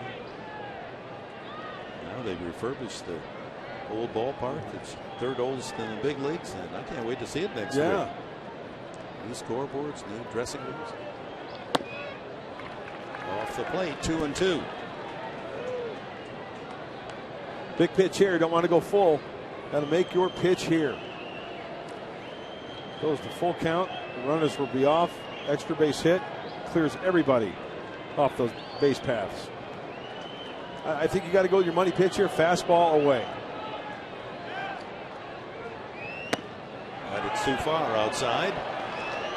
3-2.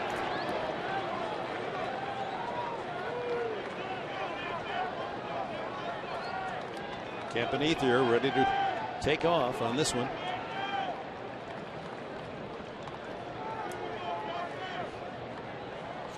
Pitches for Bass, 2 innings. Oh, with the slider, full count.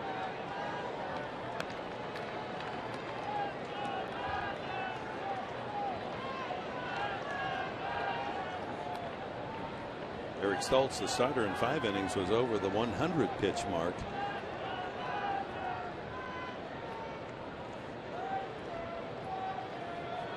It's only the 8th game, but Padre pitching, not many easy innings. Strike 3 called. A big pitch when he needed it, just as he struck out Ellis with the bases loaded in the last inning. Stretch half of the 7th inning at Petco. The Padres down 4-1.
Cheers with a 4-1 advantage, out hitting the Padres 10-5. Ronald Belisario pitched last night in to work for Chad Billingsley, who gave Don Mattingly and the Dodgers 6 innings, 1 run and only 5 hits. So there he is. Now, Laura doesn't think that looks like Chase Headley, but I think that's a reasonable facsimile. And I think it looks like Conan O'Brien. The silver bat, the gold glove, and even the guard on the left shin. I think it looks like Chase. Do you too? Yeah. See, it's a quality item. I really like it. A nice job of obviously Fox Sports San Diego. Perfect. 2012 Silver Slugger, the Gibby Award, Gold Glove. A job well done. Saturday night, first 25,000 of you will take one of the bobbleheads home. Belisario to face Maben Hundley and the pitcher's spot. Came in last night in the 7th inning when the game tied 3-3. Gave up an infield hit to Maben. And then Mark Kotze with a pinch double to give the Padres a 4-3 lead that they did not relinquish. Broken bat, falling in left. Crawford there. Well, Maben continues to struggle, 2 for 23. Well, when Ronald Belisario is on that sinker, we saw it. He's going to get broken bat fly balls. You're going to get a lot of choppers down the third base line. You talk about getting in the kitchen of Cameron Maben. My goodness. Power sinker. Nick Hundley, the one Padre with a couple of hits tonight. 2 sharp line drive singles, 1 to left, 1 to center. Jesus Guzman is on deck.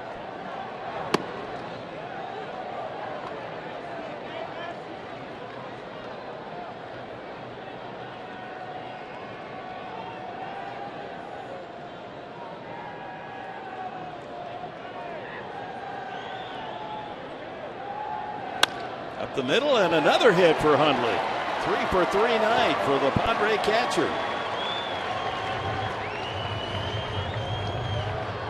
And that'll bring Guzman up. Well, the first at-bat of the evening in the 3rd inning, Nick Hundley pulled the baseball. It was a mistake. He crushed it. And since then, utilizing the center of the diamond, going right up the gut. In the 5th, now here in the 7th, it's about time to come with some hits and have some Padres touch home plate. Oh, now. Hundley with half the San Diego total of 6 hits.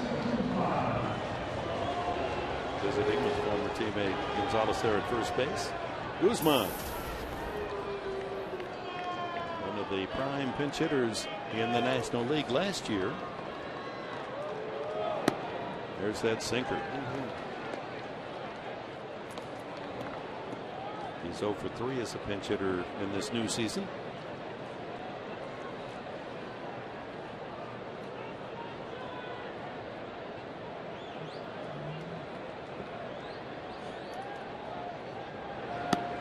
That's a tough pitch. Wow. 93 and a lot of dip on it. Well, if you're hoping for the long ball out of the hand of Belisario, as we take a look at the weak hack right there, tough to really lay off that power sinker.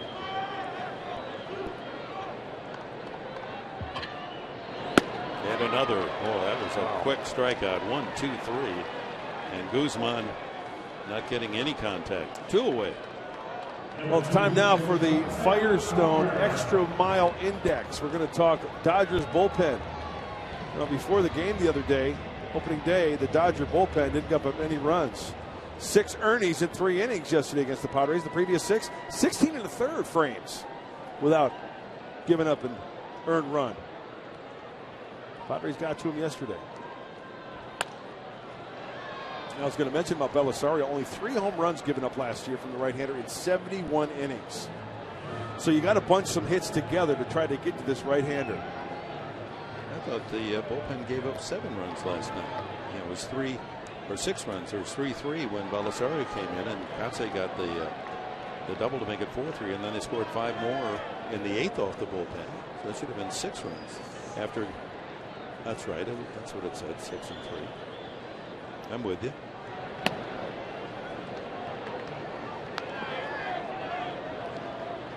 Quite a reverse after just dominating in the first 6 games of the season. Let's hope the Padres can muster something here tonight against the Pen. 1-1 to Cabrera. He's walked, grounded out, and an infield chop for a single. Foul tip. In those 3 innings, Dick, 6 walks from the Dodger bullpen. 1 hit batsman, Carlos Quentin, and Padres made him pay. Today's a new day. Need some big hits here. Getting late.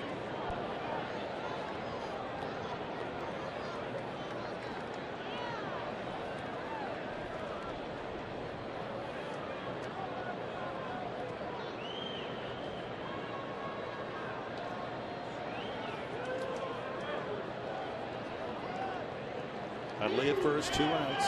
7th inning, 4-1 Dodgers. Struck him out. Overpowering both Guzman and Cabrera. Belisario. After 7, Dodgers still in front. 4-1, and Crawford's going to hit again.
Dodgers using the home run ball early. A solo shot by Crawford in the first. The 2-run homer by A.J. Ellis in the second. And the Padres unable to catch him. And it's now 4-1 into the 8th inning. And Brad Brock, who pitched the 9th inning last night, comes in for the Padres to face Sellers, the pitcher spot, and Crawford. Well, Brad Brock last night, yesterday afternoon, really bounced back nicely. The Padres were ahead 9-3. He walked the leadoff hitter, the number 9 spot. That was Nick Punto. And then he reared back, struck out Crawford and Ellis, and then a pop up to Matt Kemp. So he really rebounded nicely. Being aggressive with the fastball. Sellers, a single and a walk, 1 for 2. Skip Schumacher's on deck, apparently to hit for the pitcher. Belisario.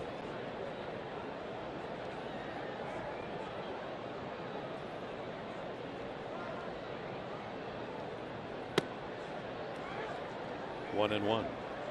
In his wry sense of humor, there's Schumacher. Bud Black in his press conference down the dugout before the game, one of the reporters asked him, were there any surprises last night? And he said yes, with a 9-3 lead. When my pitcher walked the leadoff man in the 9th inning, that surprised me. And you know what he was saying. Yeah, exactly. But he pleased me. He came back to finish the job with those 2 strikeouts.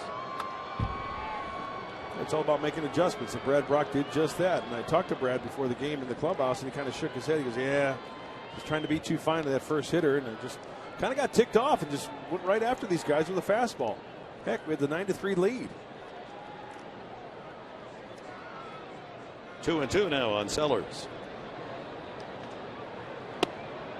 Oh my, what is wrong with that pitch? Right down the middle at the knees, it looked to be.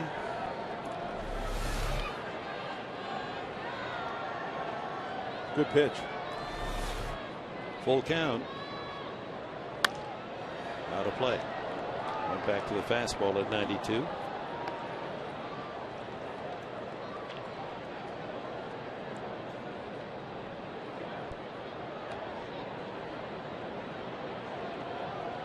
You can see number 5 on the bottom of the strike zone. The pitch at 2-2 that was not called a strike. And another foul. Late on the fastball. It's got to tell you something. Brad Brock just reaching back and pumping it up. Sellers getting a chance to start here at shortstop with Hanley Ramirez injury. Struggling 3 for 20. Sends that one all the way upstairs.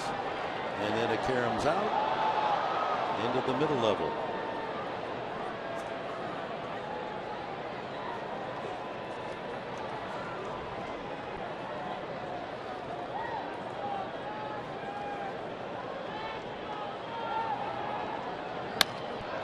Into left center field. Over to cut it off is Denorfia. His throw to second base could be a play here. And they get him. Good job, Denorfia. Solid one-hop strike to deny Sellers, trying to stretch that into a double.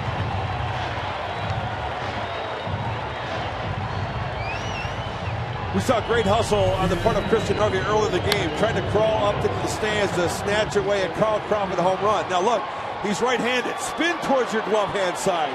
Fire a one-hopper and credit Amarista. He had that bag blocked. No chance for him to get the bag. Tag him, show it to the umpire. That's the old 7-4 play. Nicely executed by Chris Denorfia. That's a big league play right there. And I asked him before the game, moving right field to left field, and he rarely plays over there. He said, it's my only concern. It's not that much different. It's a little less territory than right field. Even with the fences moved in, it's the left field corner. The balls get caught up in there, and sometimes they roll all the way around the wall, and you got to be cautious about how you dig it out of the corner. But the key, talking about that play mechanically, he spun towards his glove hand side. That's the more natural move. Plus, you get momentum. You get a little bit more on the throw rather than spinning the other way. It's always a good rule of thumb, rule of glove, I should say. Fielding a ball like that, even on the infield. Schumacher in the dirt, 2-2. He's looking for his first hit as a Dodger, 0 for 6 thus far.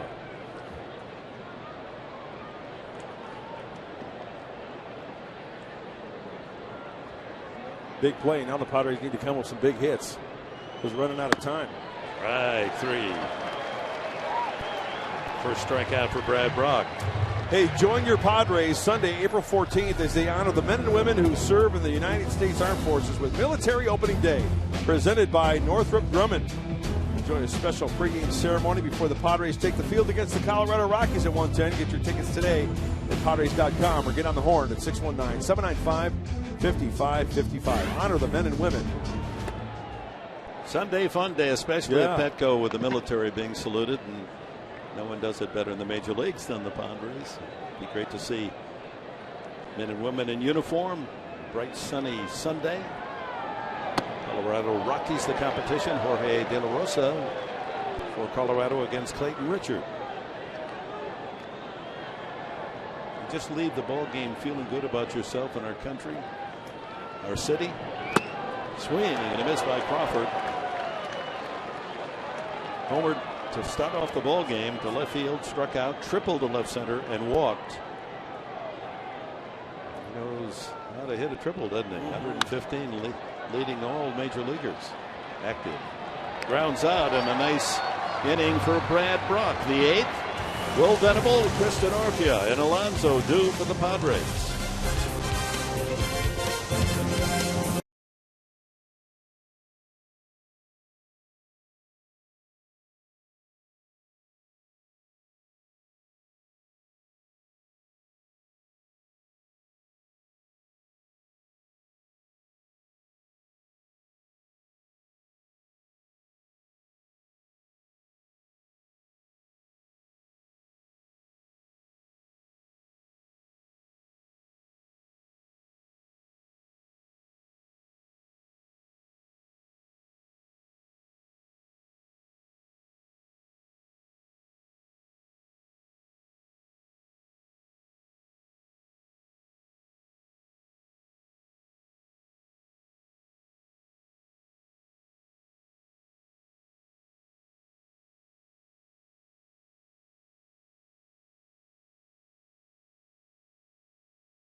you by Petco, where the healthy pets go. And by Mercury Insurance. Get a quote, get 2 free Padres tickets at PadreInsurance.com/Padres. Last of the 8th inning. New pitcher for the Dodgers, Kenley Jansen. Schumacher stays in the game in left field. Jansen, quite a story, a former catcher in minor leagues. Strong arm, made into a pitcher. Hasn't allowed a hit thus far in his 3 games appearing, and just happy to be on the mound. He had very serious surgery in the offseason for an irregular heartbeat. His heart rate at times last year was up at 200. Wow. Pulse, and very frightening when he takes certain medicines. Ventricular fibrillation, the heart just beating out of rhythm, and so they've corrected that. This young man, a tremendous relief. He was worried not about his career, about his life. Absolutely. And last year he had one heck of a year. Limited the hitters to a 146 average. Listen to this. He struck out 99 hitters in 65 innings. Let's take a look at Skip Schumacher patrolling left field. And Jansen's pretty much a 2-pitch pitcher. Oh, look at how cute. Yeah. That's what you do. Absolutely. Nothing like a good drool, you know? The fastball and a slider. Jansen can get up to about 97. He cuts that fastball as well. Throwing a spitter already, huh? And a slider from the big tall right-hander. So Venable to face Jansen, leading off the 8th. The Padres down 4-1. Venable struck out, grounded out, walked, and scored the only Padre run. Scored on Denorfia's double. Trying to bunt his way on. That's all the way over the screen.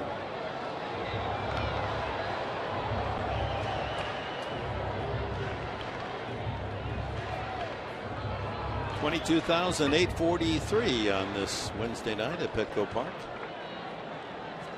After that big sellout yesterday of $44,436.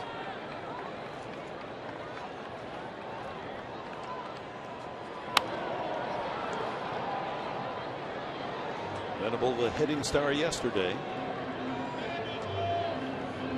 4 RBIs to match his career high. First home run. Huge bases loaded triple.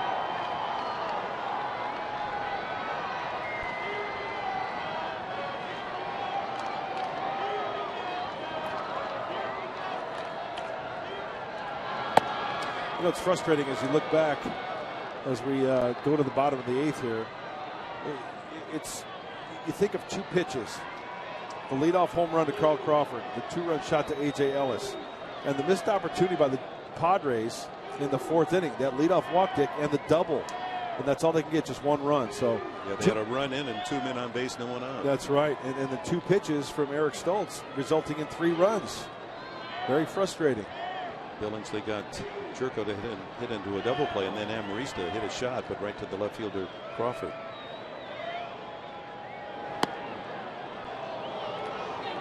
.93 on that fastball from Jansen. Venable trying to work his way aboard to lead off this 8th inning, get something going.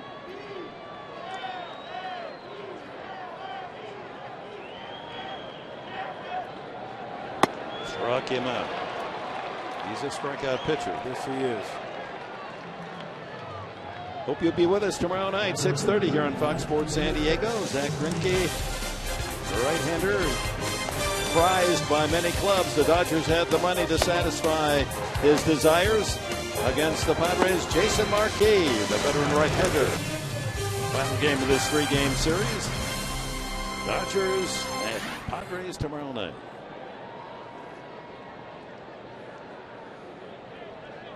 You know what? I thought Corey Lupke looked like Frank Tanana. He looks like a young Frank Tanana. A little bit, yeah. And of course, you remember that. There's Corey. So what do you think? Corey Lupke more like Frank Tanana? Yeah, I think so. Yeah, I think you're right. Tanana, what a character. Oh. Out of Detroit, threw hard, wasn't afraid to pitch inside. And learned how to pitch later because he had the Tommy John surgery. He used to flip it up there then. Like Eric Stults, he had that 65-mile-an-hour curve. 2 strikes now on Denorfia.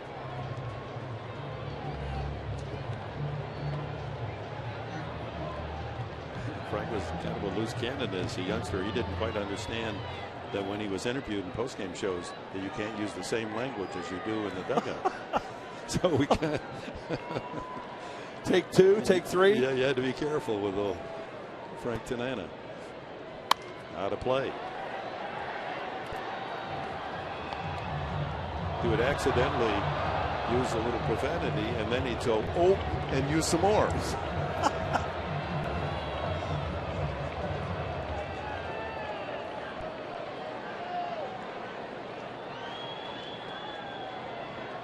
Again, the 2-strike pitch to Chris. Misses inside. Denorfia off to a good start this year with a RBI double. He's knocked in 3. 7 for 16. Other than Katse, the best hitting average of any Padre.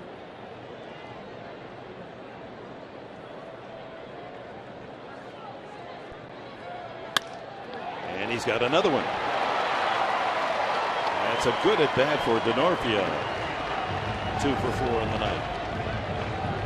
Chris, with the way he's swinging the bat, he just knows his limitations. Hey, if it's middle in, yeah, he'll spin on it. If it's down and away like a cutter, he'll take it the other way. He did that yesterday. Kenley, Jansen, cutter. He missed the location. He wanted to try to go inside. It was outside, and he hit it exactly where it was pitched.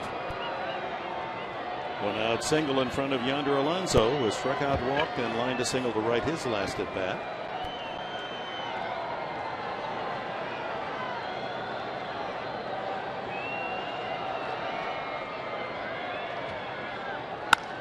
Another base hit. Denorfia will check in at second, and the Padres bring the tying run to the plate here in the 8th inning. Back-to-back singles by Denorfia and Alonso.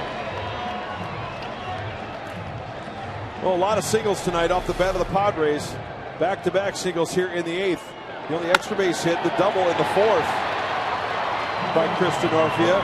That's where the Padres need to come through right here. Extra base hit. And Churko's due to tie into one. Had 3-4 home runs in spring training. Yet to hit his first big league home run.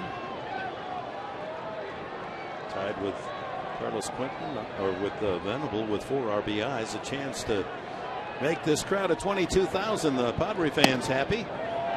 Takes a strike. He's grounded to second, grounded into a 6-3 double play, and lined sharply to right field as last time. Well, he's going to have to get a hanging cutter or a hanging slider to lay into one. 6 home runs surrendered last year by Jansen in 65 innings. 1-1.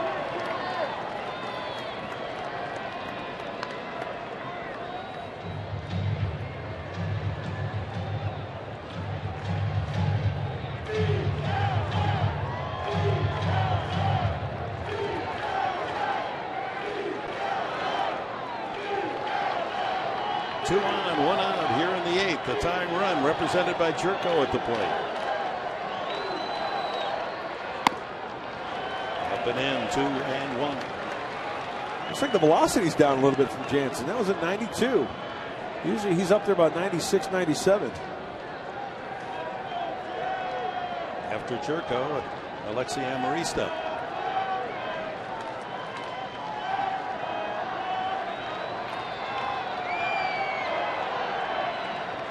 Ooh, he took the home run swing and a breaking ball. This looks more like a slider from Jansen. Could have been a cutter. It's really tough to tell. It was at 90 miles an hour. Either way you look at it, swung on and missed. Good tilt on that pitch.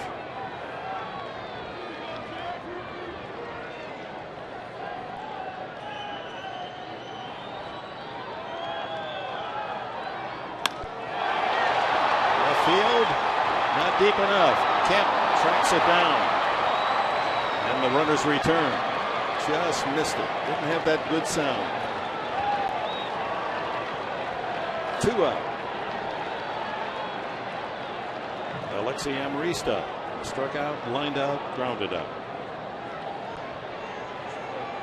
And he's called back, and the pinch hitter deluxe, Mark Kotze, has a bat. And Rick Honeycutt, the pitching coach, out to have a chat. A little refresher course. I mean, everybody knows what Mark Kotze can do at the plate. Mark Kotze knows all about Kenley Jansen. He knows he's got that cutter. So Mark Kotze is probably going to have to be quick to the baseball on that cutter. And here's yesterday. 3-3 tie, and Kotze off the bench. A lace run to right center to score Maben and give the Padres a 4-3 lead. Kotze, 5-game hitting streak, and as a pinch hitter, he's off to a 3-for-4 start. 6 hits in his last 9 at bats. And I'm wondering if this at bat, Mark Sweeney, knowing that the cutter and the slider from Jansen, maybe cheat a little bit out front, maybe to get that cutter so he can pull it. And with that said, Adrian Gonzalez is maybe a dive, maybe a stride and a half off the line at first base. He is guarding the chalk over there at first. He's got to be looking cutter. He's got to be looking to cheat on it a little bit. Inner half so he can spin on it. Hopefully hit a line drive down the right field line. Plenty of room between second baseman Ellis and the bag at second. A big hole there, and a sizable hole on the right side with Gonzalez playing right on the line.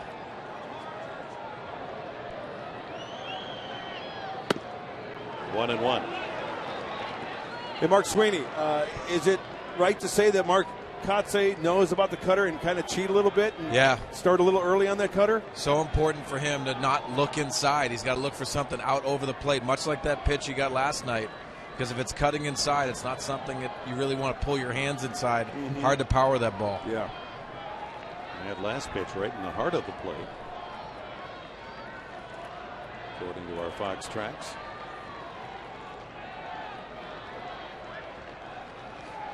Two on, two out. Oh, it looked like he had pull mode on that one. 1-2.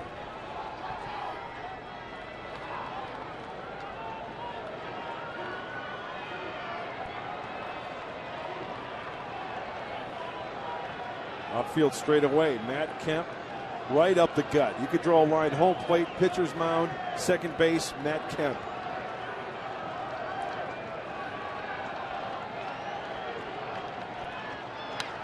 Ooh, just nicked that one to stay alive. Looks to me like Mark Kotze is in pull mode.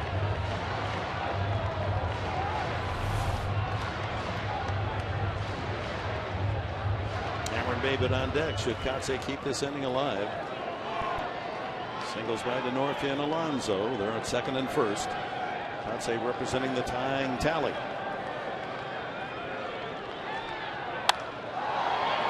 Loop to left. Racing Schumacher. And he makes the catch. Oh my. Schumacher just into the game as a pinch hitter goes to left field. Not that Crawford wouldn't have gotten it, but a fine play to deny Kotze and the Padres. Oh my. That would have been interesting had he not come up with that catch, and Jansen relieved.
Carl Crawford is our Carl's Jr. star of the game.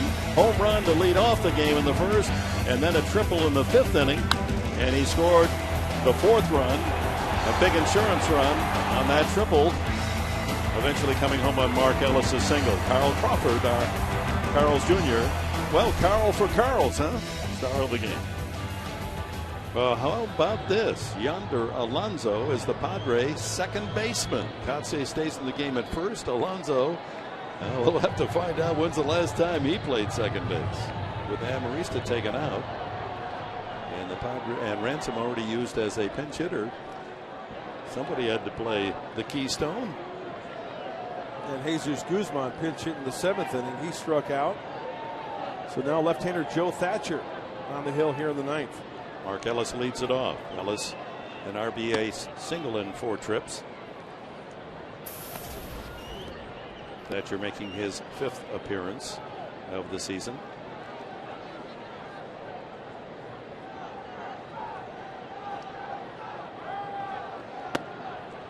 Get word now that this is the first time in his professional career that Alonso has played second base. It's probably unlikely that even back at the University of Miami they used him at that spot. Desperation. Usually the ball finds you. It's going to be interesting. You know, you can't hide from the ball, and somehow it seems to know. Be nice to see if he gets a ground ball here, what he does with it. Bud Black, who pulled all the right strings last night, saving both Denorfia and Kotsay as pinch hitters, and they led the Padres to the win.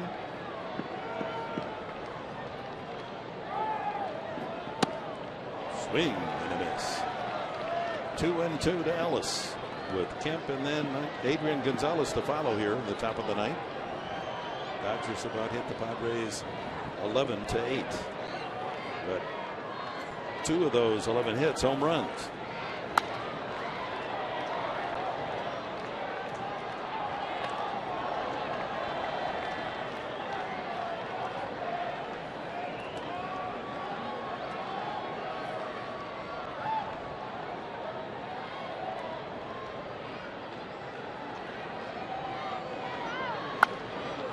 To that Skip Schumacher catch. You know, if he didn't catch that ball, it could have been kicked all the way to the warning path, and with the runners going 2 out, it would have scored probably the 2 runs. Well, Dick, you just mentioned it. You know, the ball will find you when you insert it into a ball game, and Schumacher made the most of it. That's for sure. He did. Line drive up the middle, base hit. Mark Ellis continues his solid start to the new season. 2 hits for him. So Crawford 2, Ellis 2, Kemp 2, Cruz 2, Sellers 2 hits. Hey, baseball fans, Fox Saturday Baseball returns this week with 3 great matchups as the Braves take on the Nationals, or the defending World Series champion Giants battle the Cubs. Or you might see the Rays versus the Red Sox. Fox Saturday Baseball, presented by Chevrolet, returns this week at 12:30 p.m. Eastern. Tune into Fox for your baseball fix.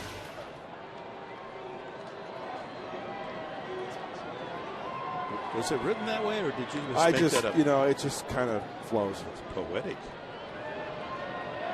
1 out, or leadoff single by Ellis, and here's Matt Kemp. 2 hits tonight, both singles the last 2 times up, pulled to left. You know, Dick, when you look at as Brandon Lake, the closer for the Dodgers, starts to heat up, you look at the bench players tonight for Bud Black. You know, John Baker, the backup catcher, that's one that you always have to hang on to, right? You can't burn him too early unless you want to take out your catcher. And then Carlos Quinton, you know, with the wrist, obviously unavailable. So Buddy's kind of hamstrung right there. You know, Quinton can't probably swing a bat, right? And then John Baker, the backup catcher. So Ransom scratched off, Guzman gone, and Mark Kotsay almost dumped one in there for a base knock.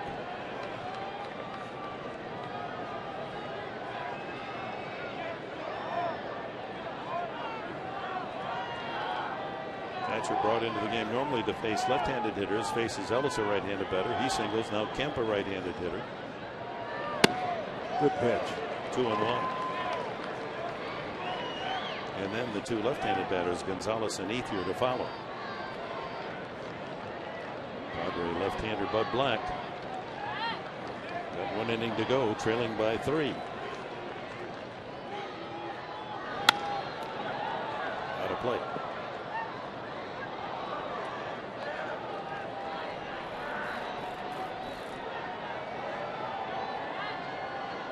One of the 22,843. Company of characters down there, and he has the souvenir.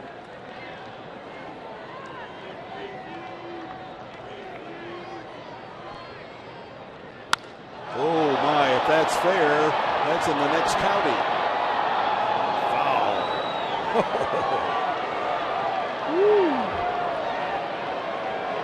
Put a flight attendant on that one. Strike two. There you go. That's all it is, right, Professor? Yeah, nothing but a strike. Listen to the sound. Well, you can't. That painted the top of the Western Metal Supply Company.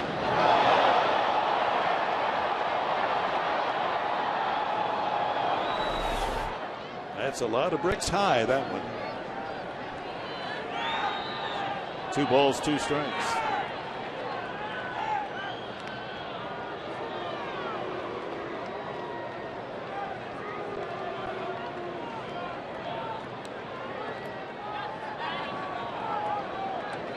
Alonso up there at second base, and fan way up there, all alone up there.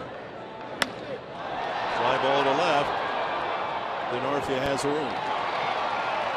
1 away. Once again, Kemp out front a little bit, but tremendous topspin on that. His top hand, man, when he makes contact, he rolls that over. Watch the top hand. It's down and in.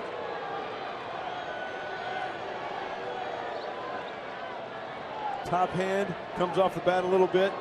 Out front, taking the sting out of that. That's all that matters once in a while. Just out front, just a little bit. 12 hits for the Dodgers. The only man without one, Adrian Gonzalez. 3 groundouts and a fly to center for the all-star first baseman.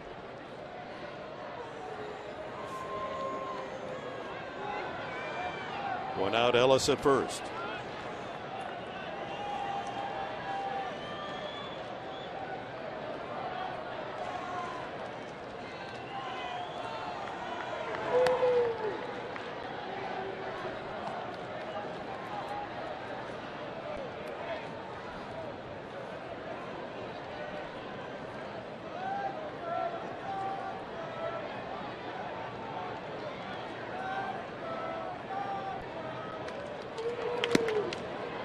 Good breaking ball.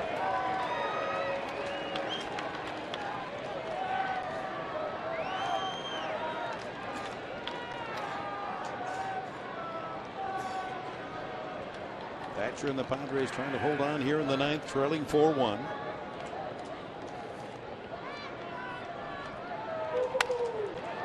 Soft ground ball by Alonso. On to third goes Ellis. And Gonzalez has joined the hitting party of the Dodgers. Everyone in the lineup, every regular with a hit. Well, more range to cover over at second base, and Yonder Alonso inserted there this half inning. Breaking ball, 1, 2, 3, 4, 5, and a dive.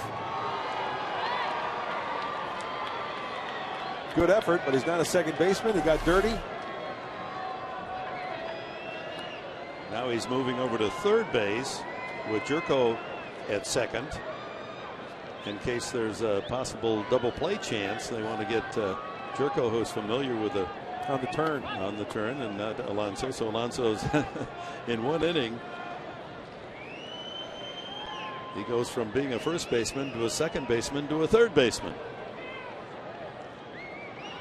Infield in tight, but up the middle they're playing halfway.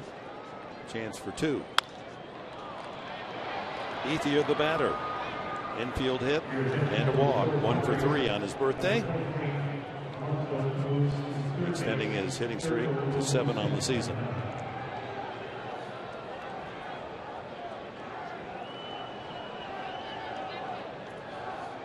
Thatcher's had good success against him.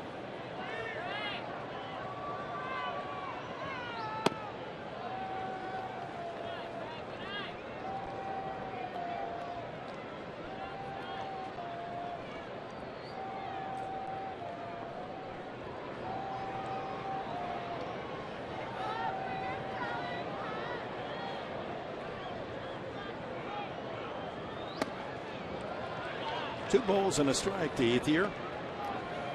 Ellis at third, Gonzalez at first. Dodgers threatening to add to that 4-1 lead.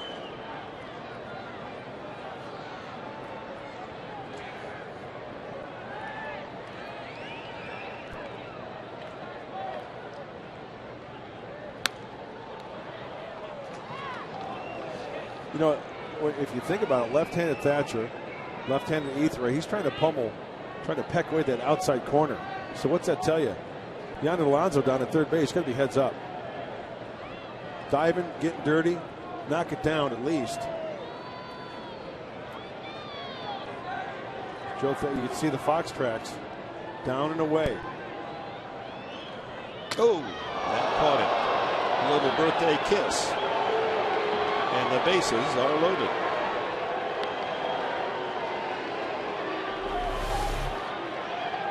Just didn't get the breaking ball out in front far enough. Ethier wearing that protector on his right elbow. He took it off. I was wondering what that sound was. He's got that. He took it off and threw it towards the dugout. But there it is. Davey Lopes has got it. There's the switch. Alonso now goes back to second base, and Jerko to third, with Luis Cruz, a right-handed batter. Again, the Dodgers this year have had 9 bases loaded chances and have not been able to deliver a run yet. Here it is again, bases full. Only 1 out. Cruz has 2 singles and 4 trips tonight, his first 2 hits of the year.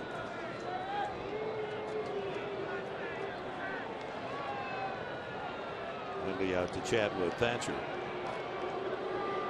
That was really interesting that Clayton Richard earlier, if you were with us folks, we had a chance to chat during the game with Clayton Richard in the dugout. He said he can't ever remember a 1-2-3 double play that he turned in the first inning last night.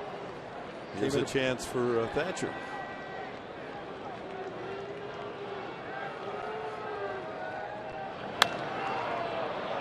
Off first, Kotze makes the play. Runner halfway down the line from third. And Kotze able to get the throw into home plate, 2 away.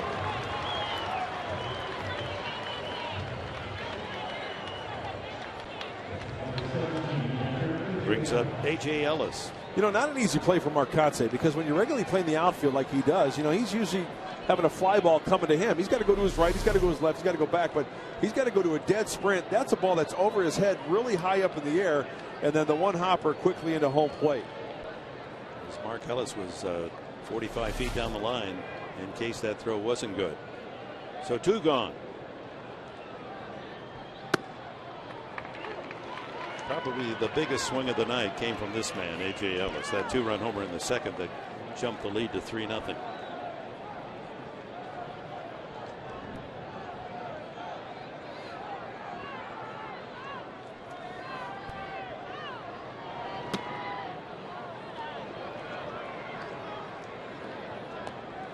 This is a long inning for Thatcher, 24 pitches. Yes, he doesn't often have asked to throw to just 1 hitter, but an inning that featured a single, 2 singles, hit batsman. You know, usually, like you said, Dick, he's in the car coming to the ballpark thinking, okay, I got to get 1 lefty out tonight, possibly 2. This is a serious workload for the left-hander. He's way off the mark on those last 2 pitches, 2 and 1, and Hundley had to backhand 1 and dig that one out of the dirt as well. Well, he's got the rally cap on. Save that for next inning.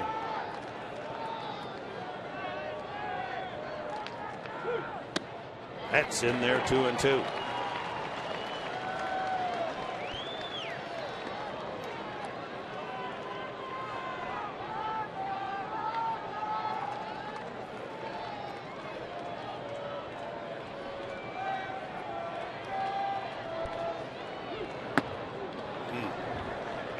No room for error now. Bases loaded, 3-2 on A.J. Ellis, who has struck out the last 2 times. After that big 2-run homer back in the second.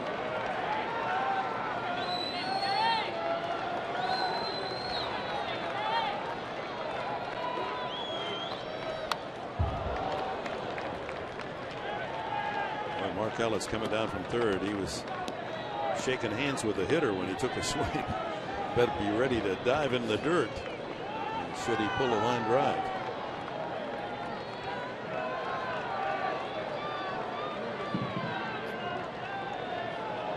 Ellis, Gonzalez, and Ethier aboard. 3-2 again. And another foul. Oh, that one got Hundley. Boy, that got him good.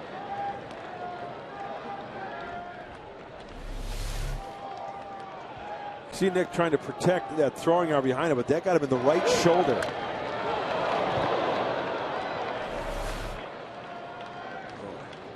Stab in the shoulder. It's not much. I mean, that protection is some, but yeah. See him wince. Just nodded, yes, I'm okay. The plate umpire Conroy, who asked how's he doing. So 3-2 again. Runners off. And a ground ball. Alonso. Jerko back over there, and Jerko is able to throw him out. And the inning's over, and for the 10th time this year, Dodgers load the bases and can't score. Can the Padres, trailing 4-1.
For the leadoff hitter first inning that hit a home run to get the Dodgers off on the right foot 1-0, and then in the second inning, A.J. Ellis, the catcher, a 2-run homer just clearing the wall and left, and the Dodgers were front 3-0 before Chris Denorfia was able to double in Venable to make it a 3-1 game.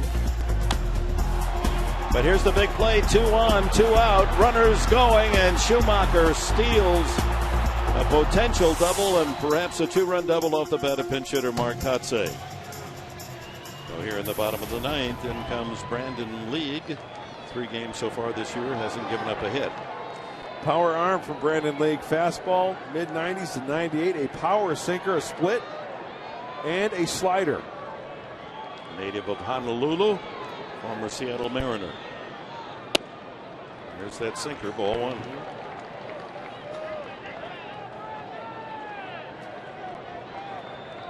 Dodgers got him at the trade deadline last year for a couple of minor leaguers. 2-0. A couple of minor leaguers for a big league. That's right. A league of his own, huh?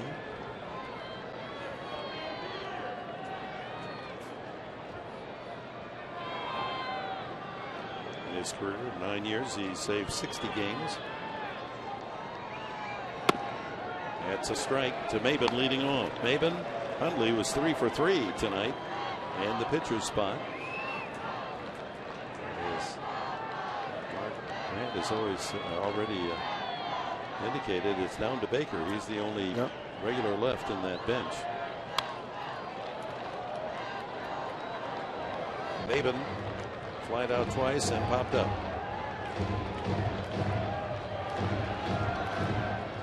Average now down under 100. The general manager of the Los Angeles Dodgers, Ned Colletti,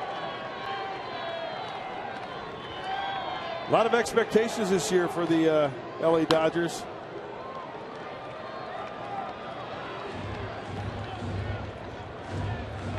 Around $220 million to purchase the rights for 25 players. Lots of millionaires in the Dodger blue. Only 8th year already for Ned Colletti as general manager of the Dodgers. And a full count to Maben. A couple of good ones there, huh? Clayton Kershaw, the young left-hander. Well, he's off to a terrific start. 2-0. Hit a home run in his first game, a shutout win over the Giants.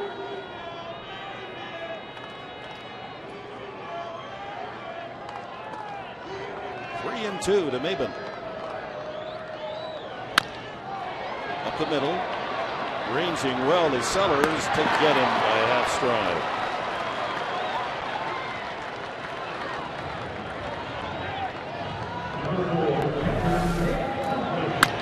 Oh, great hustle by Cameron Maben, but Sellers does a fine job. He even double pumps there to get about a half step, as you mentioned, Dick. Always important to get that lead runner on, but not the case here. Now Nick Hundley. With his 3 for 3, raising his average up to 286. And John Baker indeed is on deck. The pitcher's spot is next.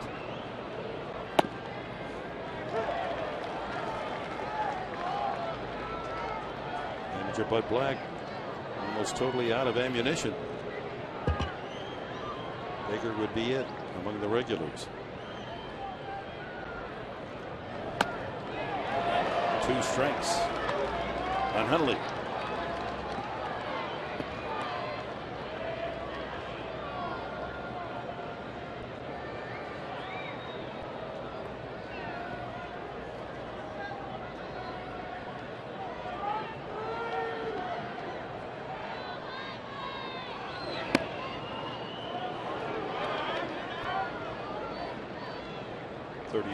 Brandon League lives here in San Diego in the offseason, so he shows consummate good taste.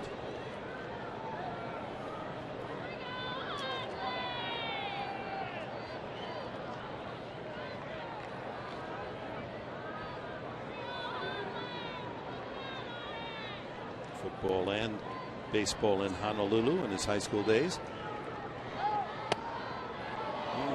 That looked pretty good, didn't it? Going off speed. That's the split finger from Brandon League. Tremendous action, but the same speed, the same arm speed on the fastball.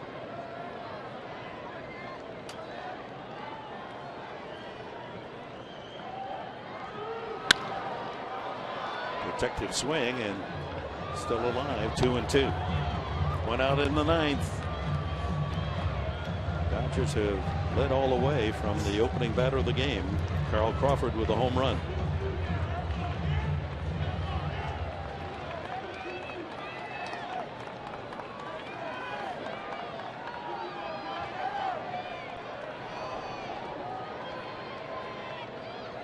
And another hit, a 4 for 4 night.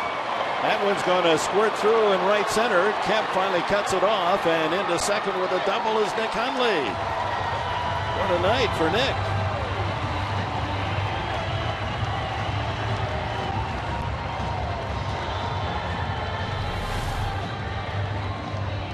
High sinker. High sinker that didn't sink. I think we've seen the same swing from Nick Hundley 4 at-bats in a row. Picture perfect. Great results. He's had 4 hits in a game 3 times in his career. Last time, last year in San Francisco, remember he had 4 hits. So the one live bat in the lineup, the number 8 hitter, Nick Hundley. Here's John Baker.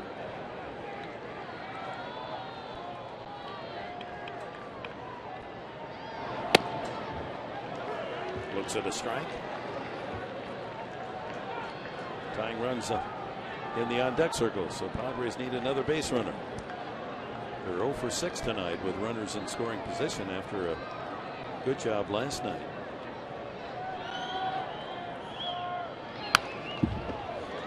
Two strikes now to Baker.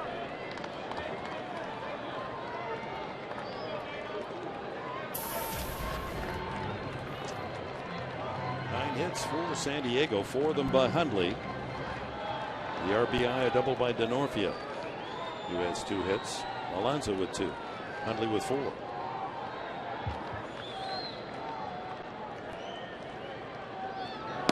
Splitter.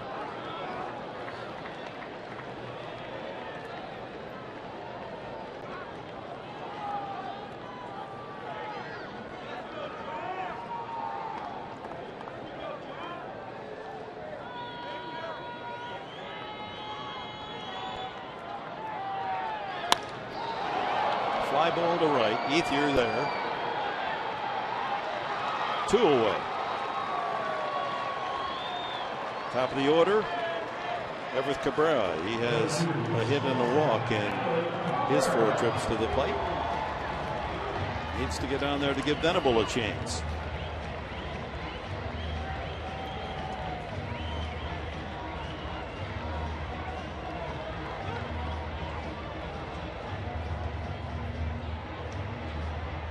Saw Cabrera all spring long drag bunts for base hits, and that right side, both Ellis and Gonzalez very deep. Now Gonzalez comes up 3 or 4 steps at first. Ball 1.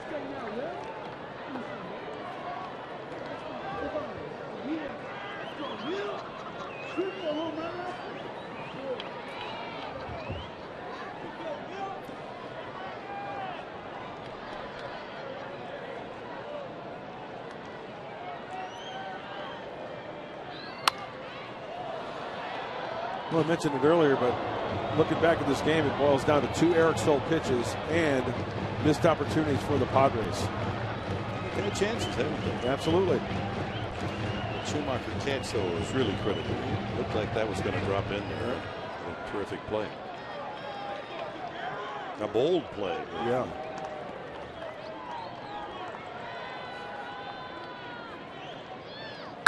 Ground ball into right field for a base hit. They will hold Hundley at third. And the Padres do indeed bring the tying run to the plate with 2 outs here in the 9th. Solid single by Cabrera.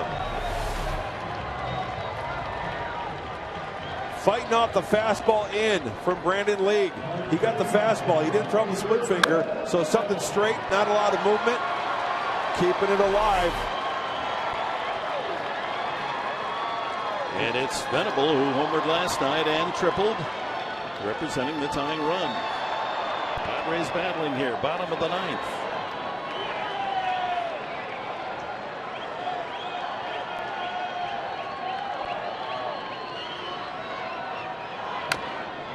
Fouled away, and Cabrera will have to return to first base. They're not holding him on, so he'll take the free bag.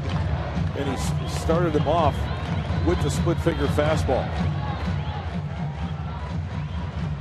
Again, Gonzalez right on the foul line, deep at first.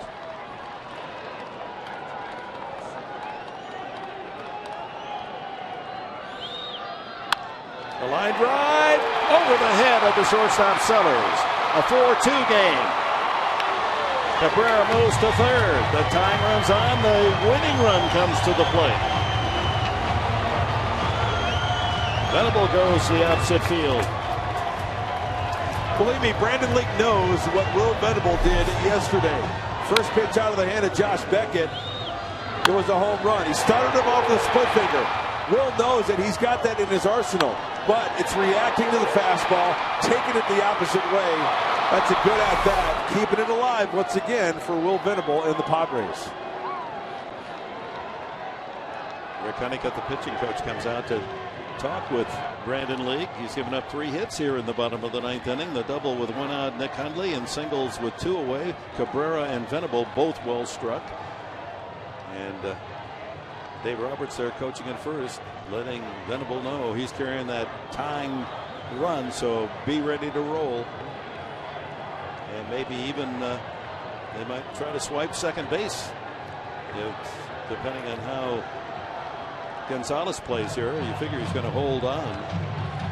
Venable, they can't afford to give him the free bag. And Denorfia, an RBI double to right center and a single to right.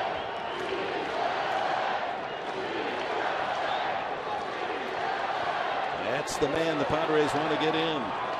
Will Venable carrying the tying run. 2 outs, bottom of the 9th.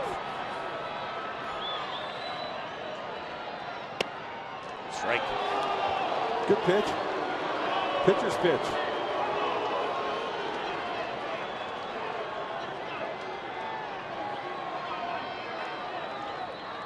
Hey, a gapper here is going to be interesting.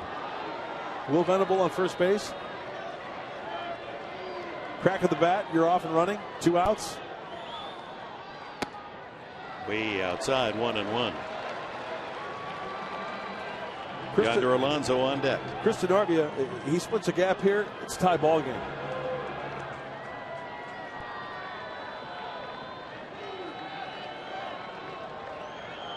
Venable would love to have a chance to gallop.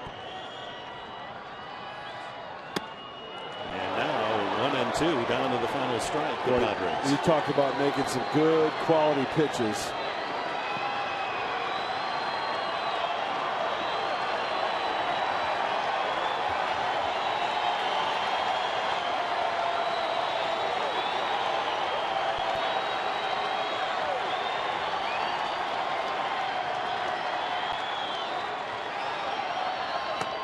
Venable goes. The ball gets away from the catcher. Here comes a runner to the plate. It's 4-3. And safe at first is Denorfia. Strikeout, pass ball, and it's 4-3. And the tying run moves to second base. Venable and the winning run aboard Denorfia on a strikeout. Cabrera scores to make it 4-3. Just when you think you've seen it all, it's the split finger. A.J. Ellis cannot hang on to it, right through the wickets.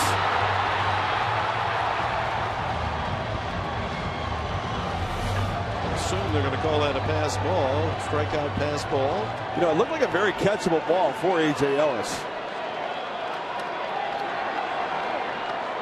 And Alonso with a chance for the Padres. Tying run at second. Venable winning run. Denorfia at first. Alonso singled his last 2 times, and he goes for a big swing on that splitter and way out in front. Strikeout, walk, and 2 singles for Yonder Alonso. Zerko on deck. 4-3 now, the Dodger lead.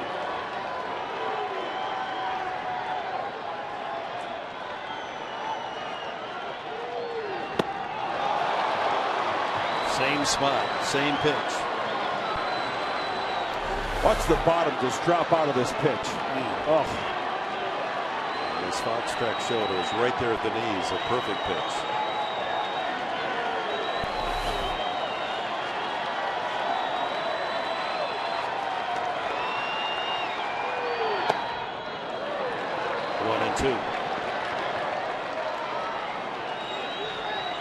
According to Foxtracks, that looked like that ball was a strike down and in.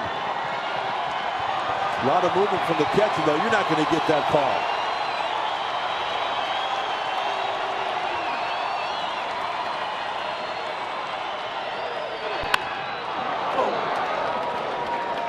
They're really now the play on which Cabrera scored a wild pitch, not a pass ball. Strikeout, wild pitch that put Denorfia aboard, brought in the run to make it 4-3. Venable tying run at second takes his lead. Denorfia, big lead at first with Gonzalez playing well behind him. 1 ball, 2 strike count. Yonder Alonso.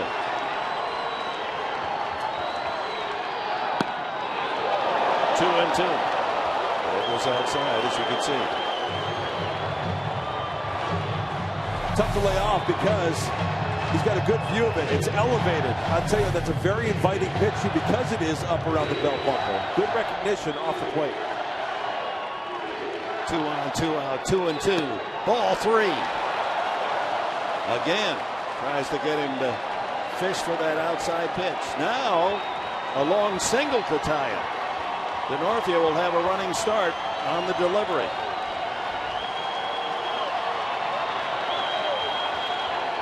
Could win it.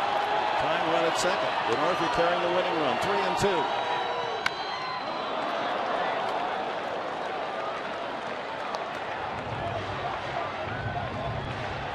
Runners return. Venable at second, Denorfia at first base. Boy, exciting 9th inning as the Padres have scored 2 to pull within 1, and they've got the tying and winning run aboard. And again, the 3-2 pitch. Popped him up. Shallow in left center. It's Schumacher in left, and the ball game is over. Well, the Padres gave their fans some hope in the ninth. They get 2, but fall short by 1, and it's the Dodgers claiming the second game of this series, 4-3. Michael, what's coming up on Padres Live? They got no fur left on the rabbit's foot. Thought we were going to get one right there. Going to hear from manager Buddy Black. We'll take you for a tour of highlights around the National League West, and we have an update for you on Chase Headley.